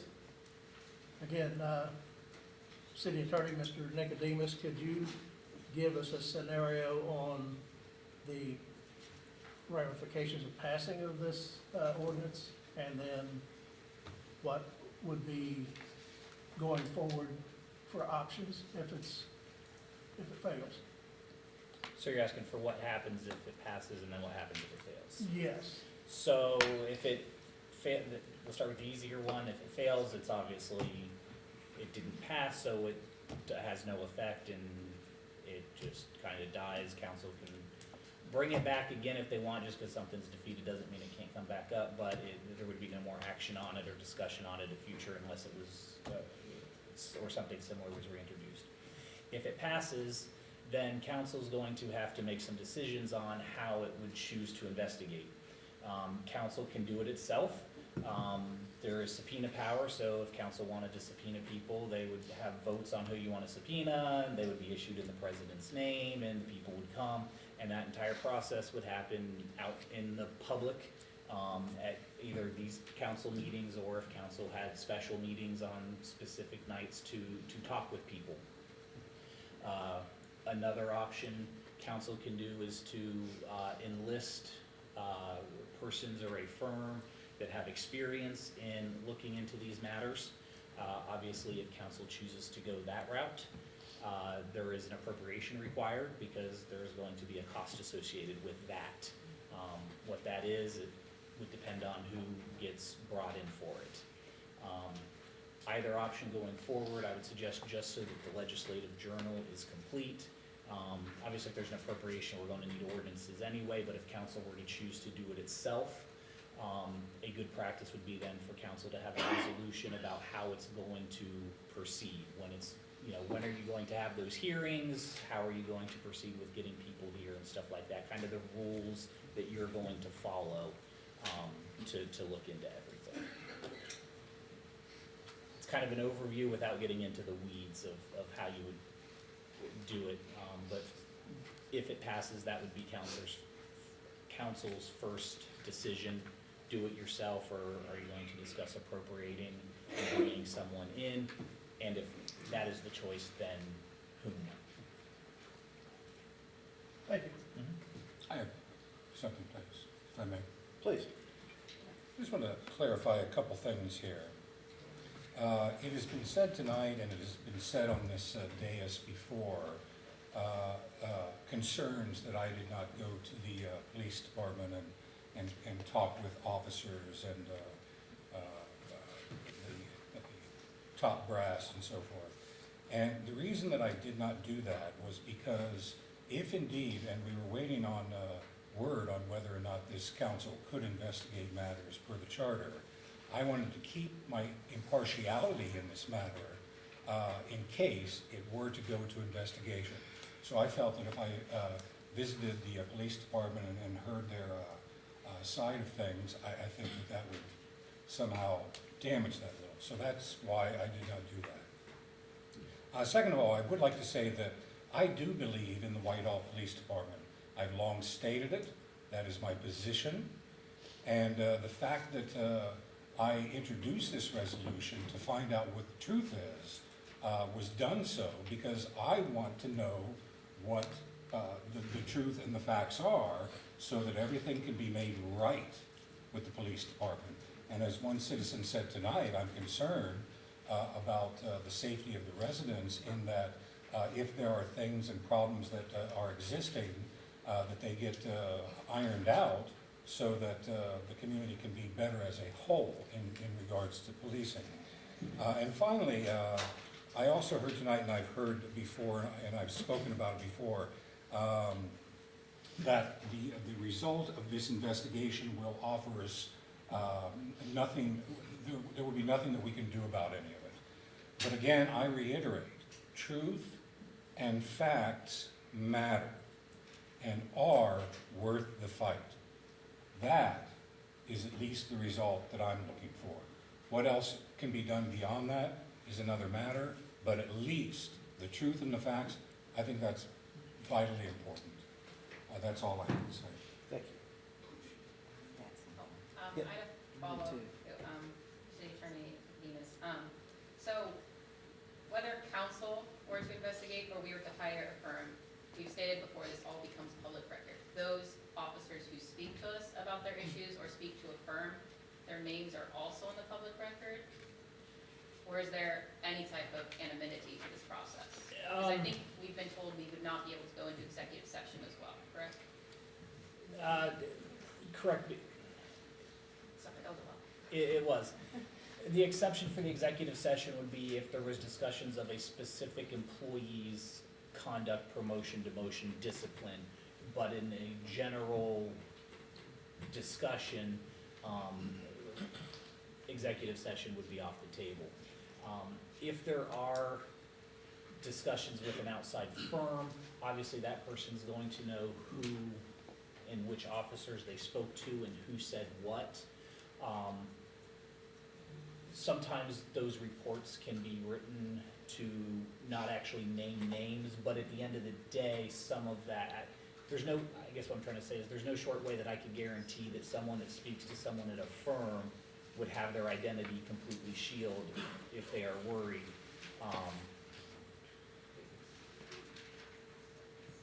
Depending on who you get, if you go that route, there are others that are experienced in drafting these and bringing these up to help protect those concerns.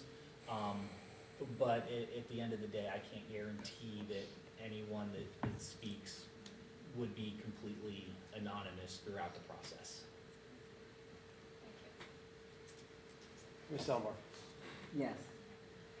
I'd like to address this issue, and I've stated this once before. For a union, I've been a union member and advocate for over 30 years. I've represented union. I represent one of the largest public employee unions in the state of Ohio, 30,000 members.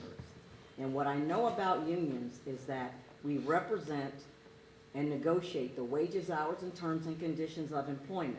And within that contract and those articles, there's an article for labor management. If you have workplace issues or work environment issues, that contract allows you what you need in order to address those issues. And so to bring it here to council and to drop this in our lap when you have the ability to discuss this issue with management, I think is a travesty. Not only that, I did go to every roll call and had a conversation with the officers. I did not say, regardless of what you think, sir, I did not say I would vote yes. What I stated was that I'm going to let this do what it's supposed to do. The union contract stands on its own, and I know it because I've negotiated several contracts. And so with that, you pay dues to a union. You utilize your union representatives to fight your issues and to bring your issues to labor management, not to drop it on our laps and then say, here, you guys go and do it. When in fact, under Article 80, we really don't have the authority. The authority lies with that mayor right there. The buck stops with him. And so at the end of the day, I stand by what I said before. Your union contract allows you all the availability to negotiate your wages, hours, and your terms and conditions of employment. Part of your terms and conditions of employment mean workplace environment issues. And I'm going to leave it with that. Thank you. Thank you. Mr. President, just for clarification's sake, I just want to say that that issue has been cleared up through our city attorney before. This has been debated and discussed and argued for several weeks now. And that concern that Councilor Elmore just expressed, again, was resolved with our city attorney's opinion on the matter. So all those arguments were refuted. No, they were not. Per the city attorney, and that's where that stands. Thank you. But no, they were not, Mr. President. And that's an opinion. Thank you very much. Thank you. City attorney's opinion. Okay. Is there any other discussion? I would like to make a statement. I don't have a vote in this, but I would like to say that I've got my full support in the administration and the police department and their management of the operation of that department. And I think anything less than that would be a vote of no confidence. And my feeling is just the opposite.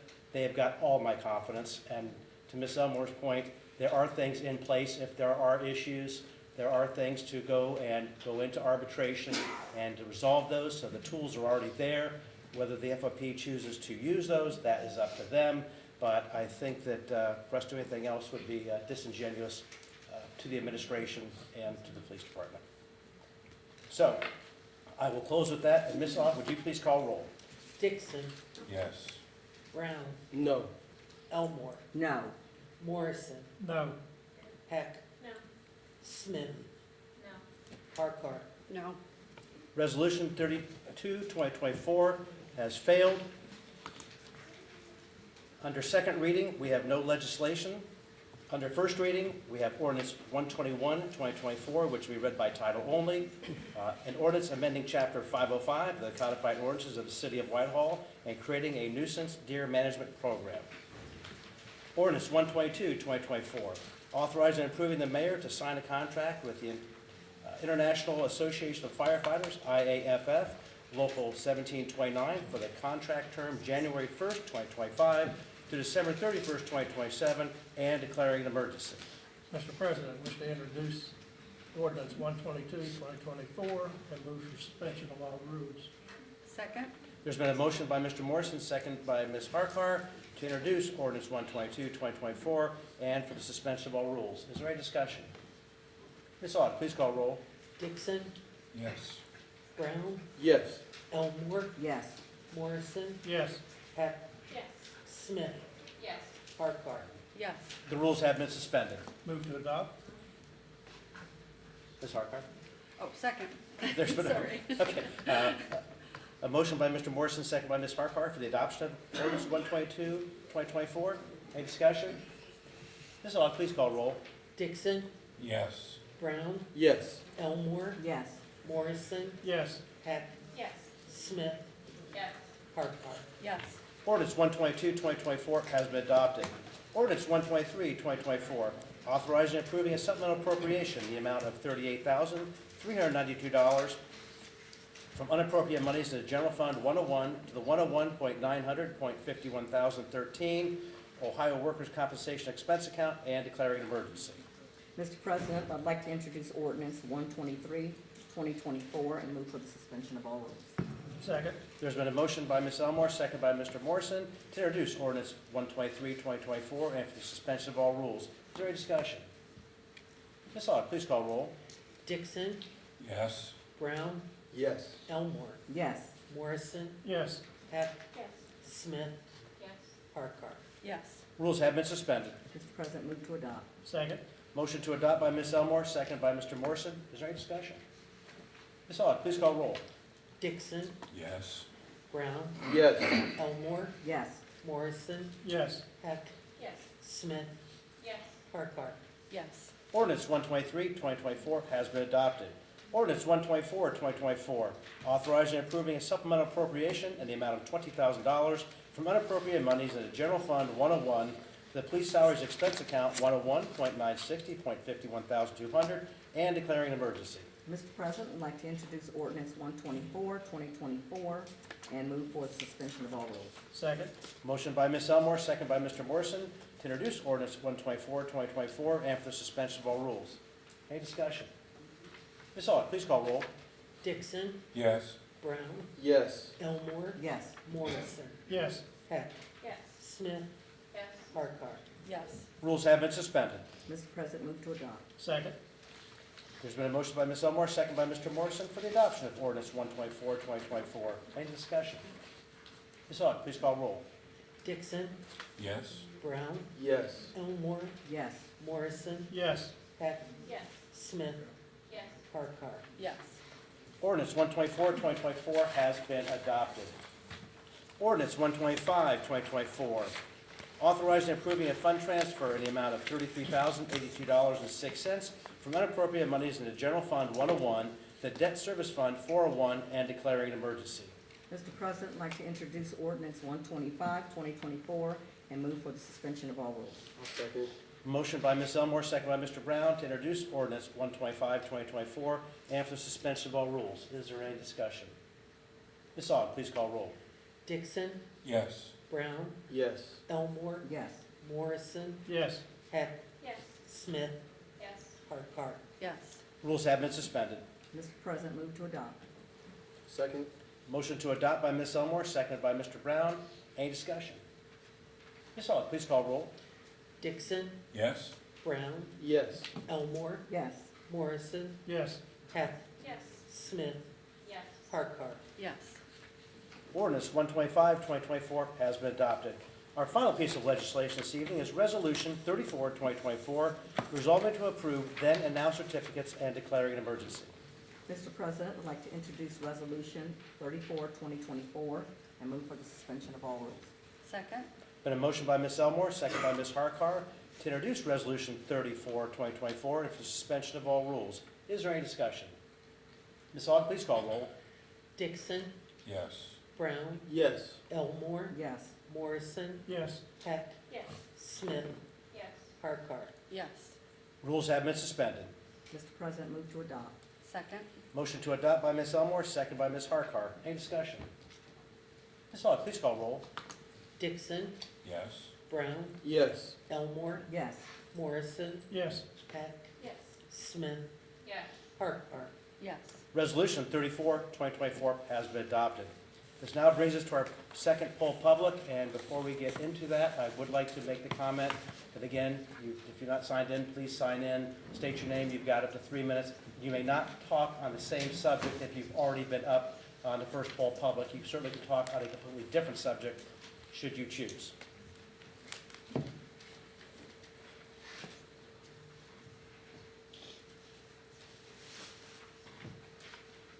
Brian Steele, 1600 Schrock Hill Court. Tonight wasn't a total waste. I got to meet some good people, hear some good stuff, and one of your citizens gave me some Italian cream horns for my efforts, so we'll call that a good night. Council President, members of council, mayor, though I've never once been anything but professional and cordial with you, I'm a little disappointed of how you talked down to me. Maybe sometime we'll have a cup of coffee again, like I first met you and did it again. Needless to say, it's great disappointment that this resolution failed by a majority no. Every single one of you except Mr. Dixon. Those of you who voted against it, you sent a clear message to your officers, to the union, to your citizens. You've chosen to ignore and perhaps even cover up the corruption that has plagued this police department. Despite a unanimous vote of no confidence by patrol officers in chief's leadership, not supervisors ordered to be here tonight, not detectives who also have no confidence, but they know if they say that, they get kicked out of their assignments and sent back to the street. 88% of the officers of your department in Whitehall talked about a retaliatory, hostile environment with an unlawful, unethical ticket quota and arrest quota. You turned a blind eye to the truth. The pastor said it best, it is a little hypocritical. I'm the first FOP president that not only went to school for black studies, who also is a member of NAACP and completely advocates for people of color in this town. Please, You Gowie. talk about reform. The FOP gave you reform. The pastor wants to talk about Andre Hill. You want to talk about all these names? Let's talk about the 90% of the victims in Columbus are people of color. I guarantee you not a single black leader or clergy can name a single one of them. You choose to attack the police, and that's part of the problems in the city, and that's part of what I speak out against. As far as I'm concerned, you're complicit in this cover-up. But let me be clear, this does not end today. We now have a third officer in Chief Crispin's crosshairs, Councilmember Elmore. A young officer of color recently came to you one-on-one and explained his concerns to you. That officer is now relieved of duty for talking to you. That officer is going to be on the chopping block to be fired. That is the absolute truth. Next time you talk to the chief, talk about him. Out of respect for him right now, I will not say his name. Every single member knows who that person was. He will undoubtedly join Ortega and Cano and be targeted for doing what's right. Councilman Dixon, I appreciate you. You are at least a true elected servant that is here speaking for the people. As always, I will stand for any questions. Happy to trade some of these Italian cream horns with you. Merry Christmas. Thank you.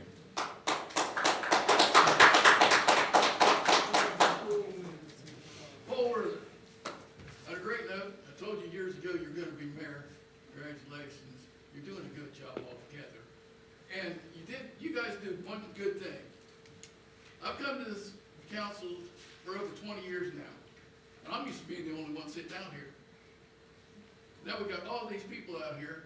You brought them in, good support, good, love hearing all these people's comments. Brightness, it enlightens the city. It brings us up. When everybody discusses everything, yeah, we can disagree on everything. But at the end of the day, what's best for the city of Whitehall? What is going on in Whitehall? You're doing a great job. I love you. You know I love you. Jared, you know I love you too. Jared. Anyway, thank you all for being here, and thank you all for stepping up and running for, you know, we have very few people that step up and run for anything, you know? That's pretty sad. No, I'm not running again. I did it twice. They said, no, I ain't doing it again. But thank you all.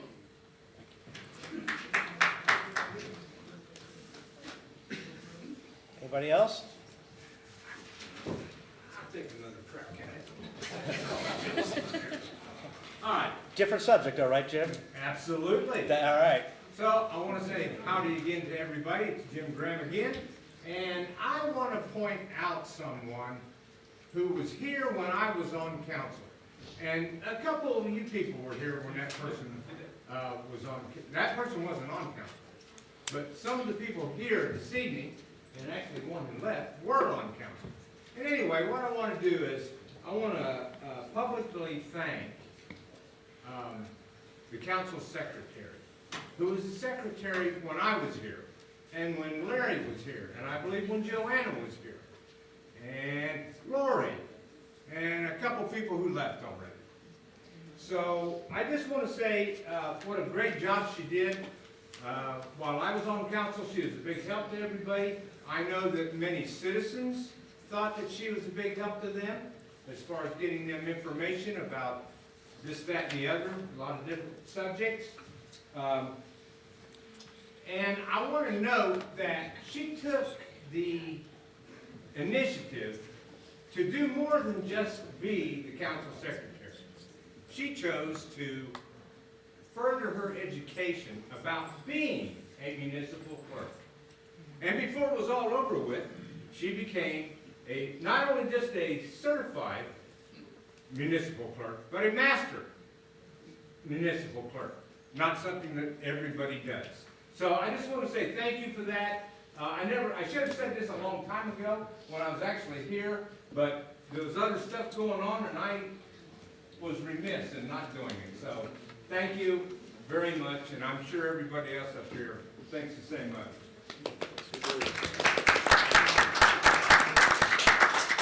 I just want to say this on a light note. First of all, I don't know who pertains to the trash pickup.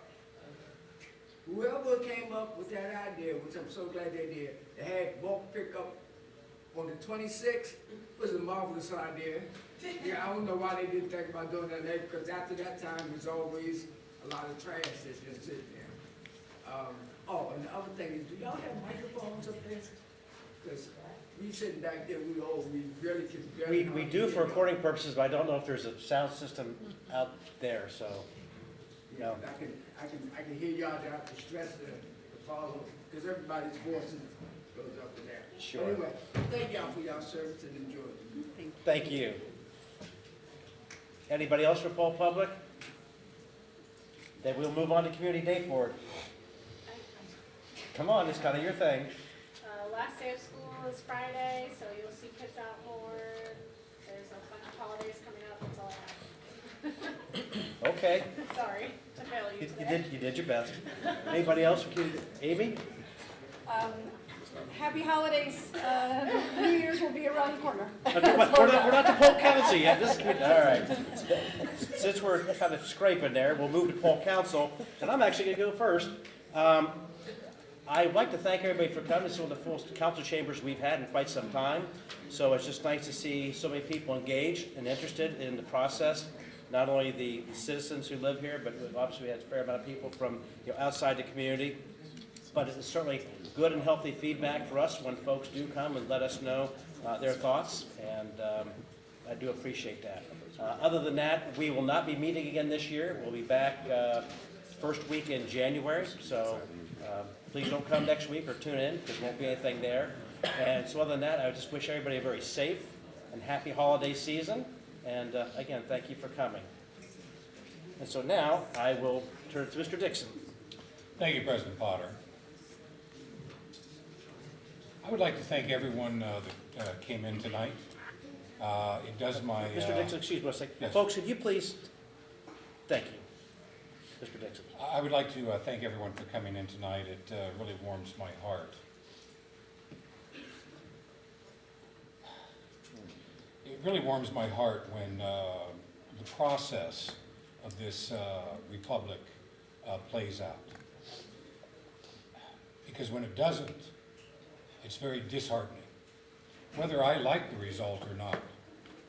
So I want to thank everyone for coming in, and those that expressed themselves tonight, Mr. McDonald, Paul, Marion, Ms. LaCourte, Mr. Motil, Mr. Ciccio, Timothy, thank you, Marie Long, Tanner Williams, Josh Slosser, Michael Young, Tim Johnson, Don Fletcher, Carmen, Chad Wilder, Obie Stillwell, Commissioner Crawley, Chief Crispin, Tasha Yarborough, and of course, the inimitable Mr. Jim Graham.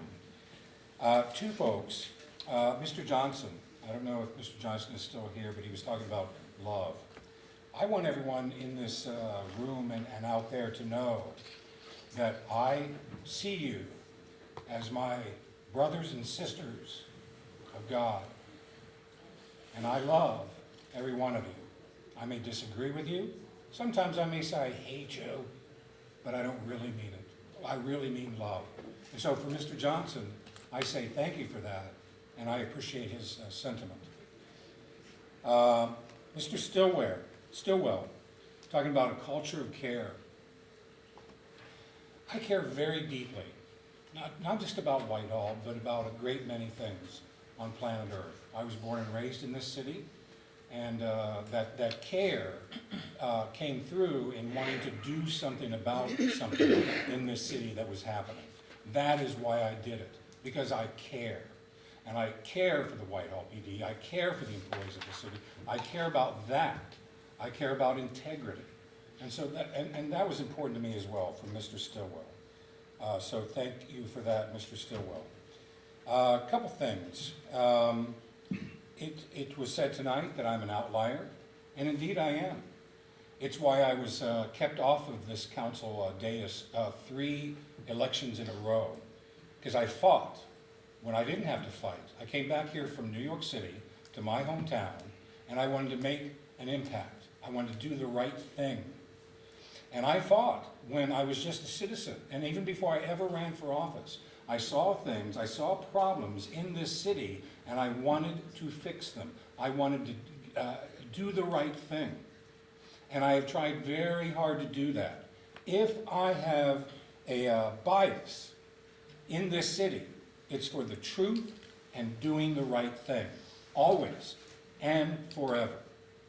Now, people in this room may think this is about personalities. The fact is it's not. For me, always it's about truth and facts. Chief Crispin and I always enjoyed a very cordial relationship. I liked Chief Crispin. I appreciated his professionalism. I appreciated his candor, and that remains still today. This was not about any kind of relationship I have with him. Mayor Bivens, this is not about how I feel about Mayor Bivens. I was one of his initial supporters. Right here on this dais, when he spoke in 2011 at a Democratic Meet the Candidates forum, he is the only one on that entire dais that I said, that's a leader. He should be in office.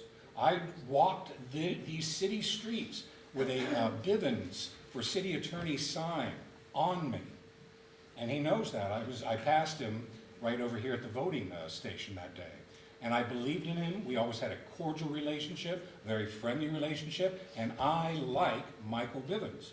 I want this community to know that, but I also, as the citizens' representative, have a right and an obligation and a duty to represent the people that elected me and put me in this office to represent them.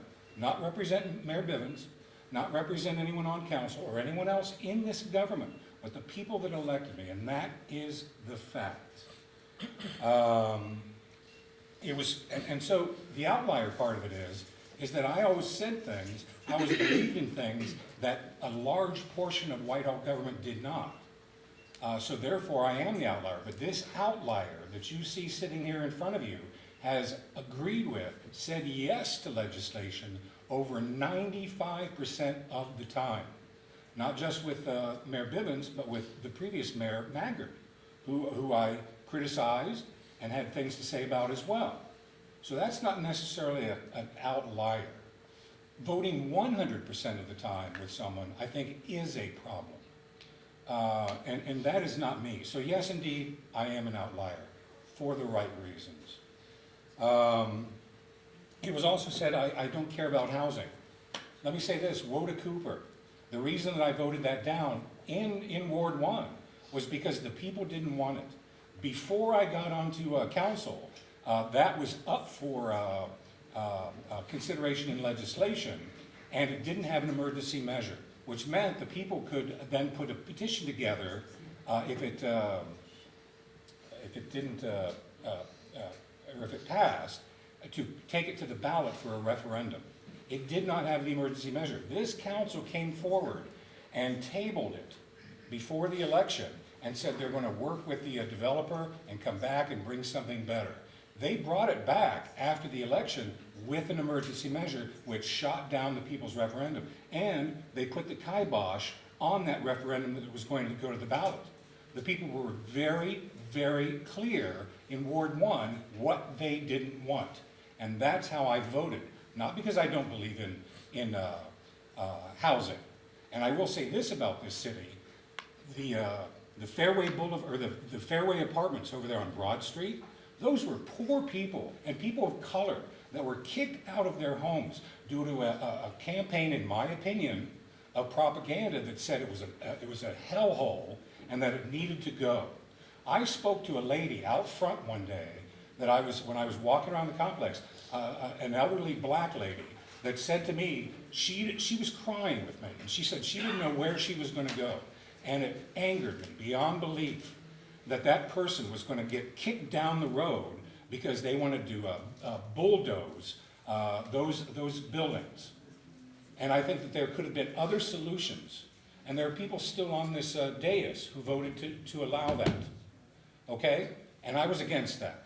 And then they did the same thing with Woodcliff, found it to be a problem. It's a problem. Do you know who lived over there? Poorer people. People with regular incomes. It was affordable housing. That's all gone. It's a field now. So when the mayor says, when I am accused of being against housing, that is incorrect. And I fought for people and their housing that existed at the time, which included poor people and people of color. Let that be known. Okay? Also, as far as this legislation goes, I did it for all the right reasons. That's it. The truth and the facts. I think those are always worth the fight. And if I get the heat, if I get everything else because of it, so be it. But in service of the truth and facts, I'm willing to put my neck out for that. And I want the city to understand, everyone in this room and everyone in the city, that is what I do.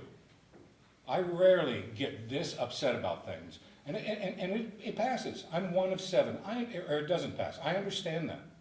But I can do what I can to do the right thing. And that's what I did.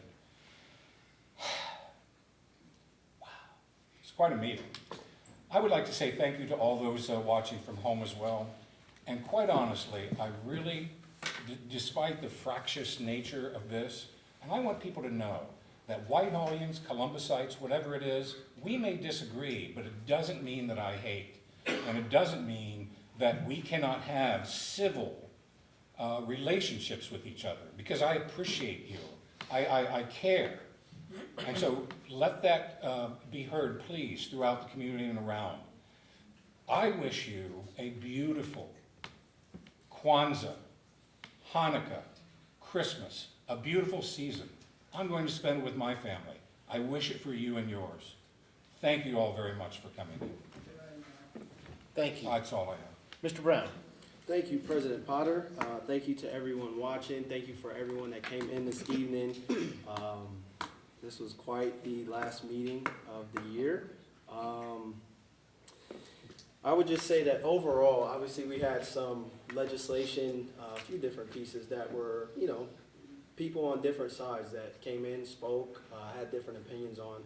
I think, I would just like to reiterate, I think that that's what's important in our community moving forward. I think diversity of thought is important. Being able to I tell people this all the time. I hope people disagree, because when you come together and can have a disagreement, that's what helps you flush out ideas and be able to come up with solutions that benefit as many people as possible. So I really appreciate people coming out. I know that this may not be the ideal way that it would happen moving forward, but I hope that this is a catalyst that going into the new year, people continue to stay involved. I know that this issue there were a few issues that were a little bit politicized, but I hope that the issues that pertain to us moving forward, that people in the community continue to stay involved, continue to reach out to your representatives. I think that that's important for us to all be civically engaged in that way. I don't appreciate the narrative or the idea that if you don't support, for instance, in this situation, an investigation on the police department, you don't care about the community, you don't care about the people, you don't care about the truth.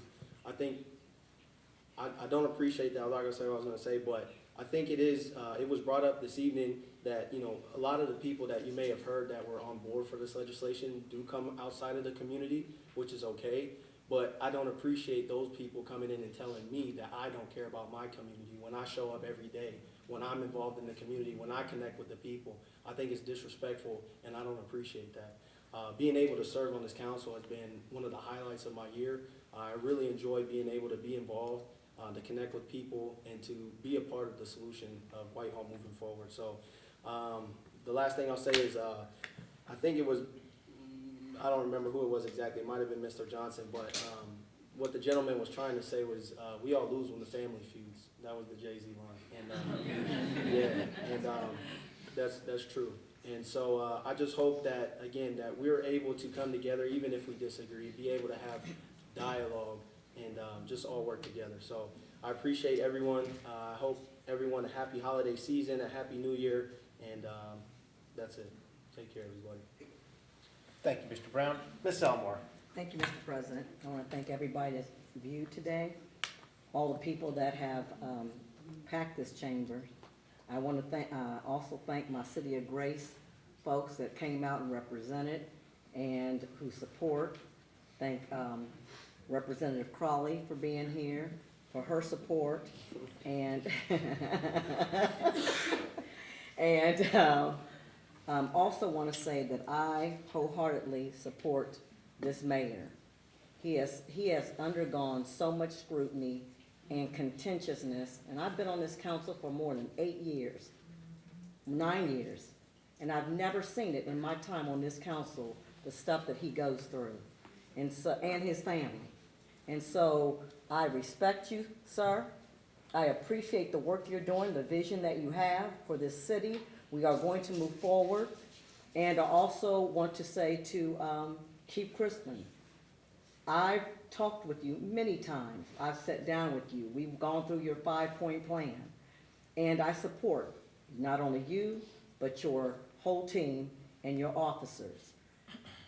I also want to speak to the fact that many of the people that wanted this legislation to fail brought up my name as far as speaking to the different individuals or the officers. Because I believe that when you are seeking the truth, you speak to everybody involved. You don't leave them out. They're the ones that you're trying to get information from. And operate from data and facts. Always have. And so feelings and opinions and all of that come a dime a dozen. Everybody has one. But the facts and the data speak for themselves. And so I say this to Brian Steele, who came forward. I will not absolve him from his responsibility because he is a union representative. Union employees pay dues to get representation. And that he is pushing his responsibility on this council, again, is a travesty. He needs to own up to his responsibility and do what he's supposed to do as a leader, because that's what leaders do. And leaders don't always get the rose-colored, flowery, did a good job and all that. We suffer flack a lot. And it's a part of the job. And so, at the end of the day, I would say to Brian Steele and the FOP, get on your job. You have employees to represent who pay dues and expect representation from you. I will also say that our job, and I understand this job wholeheartedly, is to represent the citizens, to ensure that the safety and welfare of this city is maintained, and our job is to legislate and appropriate. I understand, legislate and appropriate, so that we do what's good for the welfare of this city. I want to wish everybody a happy holiday, a Merry Christmas, and a Happy New Year. Thank you. Thank you, Ms. Elmore. Mr. Morrison.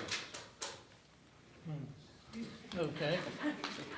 I would like to thank everyone for coming in tonight and those that spoke, and appreciate everyone's opinions. And for those watching at home, I guess there's one thing that I have to say that I feel is great about this country, and that is the fact that everyone in this nation is entitled to their own opinion, even if it is wrong. That's where I'm at. Merry Christmas, Happy New Year to everyone. Happy holidays, travel safe. Ms. Heck. Thank you, Mr. President.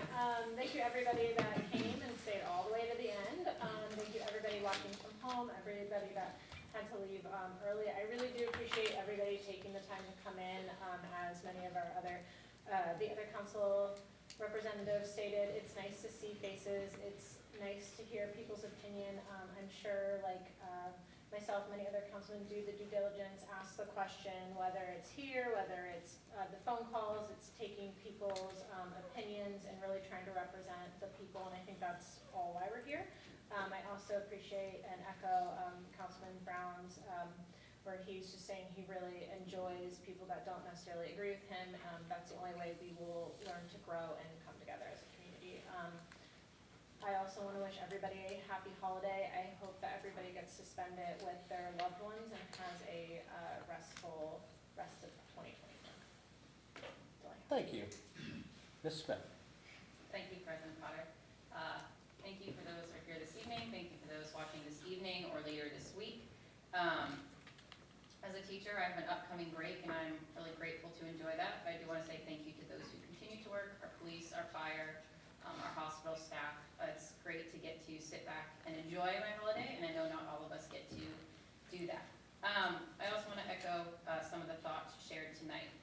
I understand on a weekly basis I may walk away voting in a different way than some of my community members, even those of my ward. That is the reality of this position. That is the reality of this world. But I do want to clarify that even if we do not vote the same way, every single member on this council cares. Do not misunderstand that. Every yes or no vote has completely different reasons behind it. Even though multiple members might vote no or multiple members might vote yes, we are not all voting exactly the same way, even if the result sounds the same. We all come from very different backgrounds, and I learn things from every single one of these members. Because it's thrown around a lot that we all just vote the same way.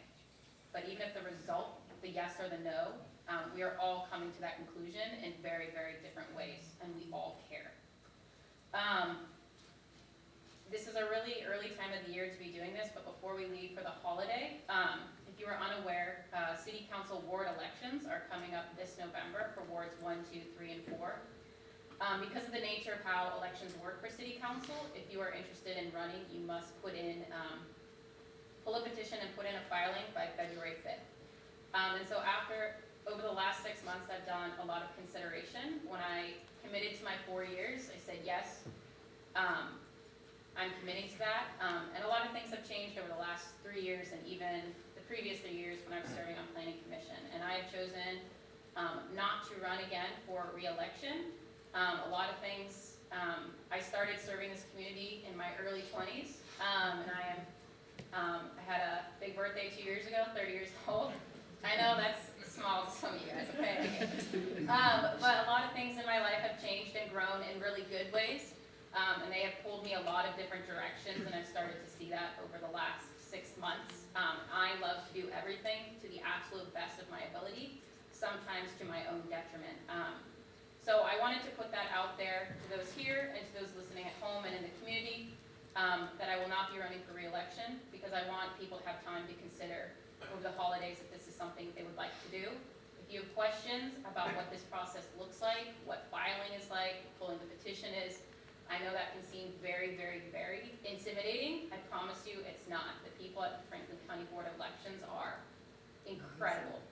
They will answer every question you have. They will walk you through it step by step. So please reach out to me or anybody else if you are interested in doing that. It was a really hard decision to make, and a lot of people asked me to continue on, but things in my own life have changed, and I really want to make sure I can make that commitment. But in another 2 years are the at-large elections, and who knows, my life might change again. So I leave room for that to be open. So if you are considering, please reach out. Please reach out to the Franklin County Board of Elections, Ms. Hogg, anybody that is an elected official. It is not as scary as it seems, I promise. So, I want to put that out there. Thank you. Okay, well, thank you. Ms. Harkar, Yes, you- thank you, everybody. let you bring it home. All right. Well, I think what the other counselors have said are really important. There's not a person sitting up here that doesn't care about their community, because we wouldn't be here if we didn't.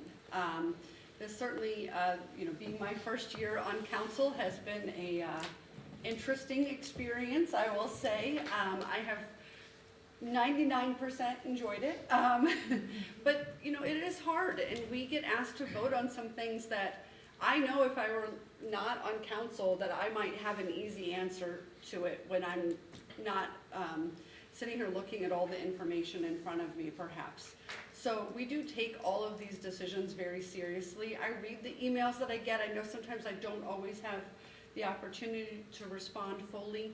Like Councilor Brown had said, we did get an email about some legislation, and the person emailed us back and they said, even if I don't agree with it, and maybe I wouldn't vote that way, I do understand what you're taking into consideration. And so I thought that was a really wonderful, response, that they heard our side of it, we heard their side, and there was a discussion that was able to take place. So just know that we do all care, that is really the reason we're up here, because I don't know why else we would be doing it, quite honestly, if we didn't. I do want to thank everybody for all the budget information, the transparency, and being able to ask all these questions, especially my first year on council.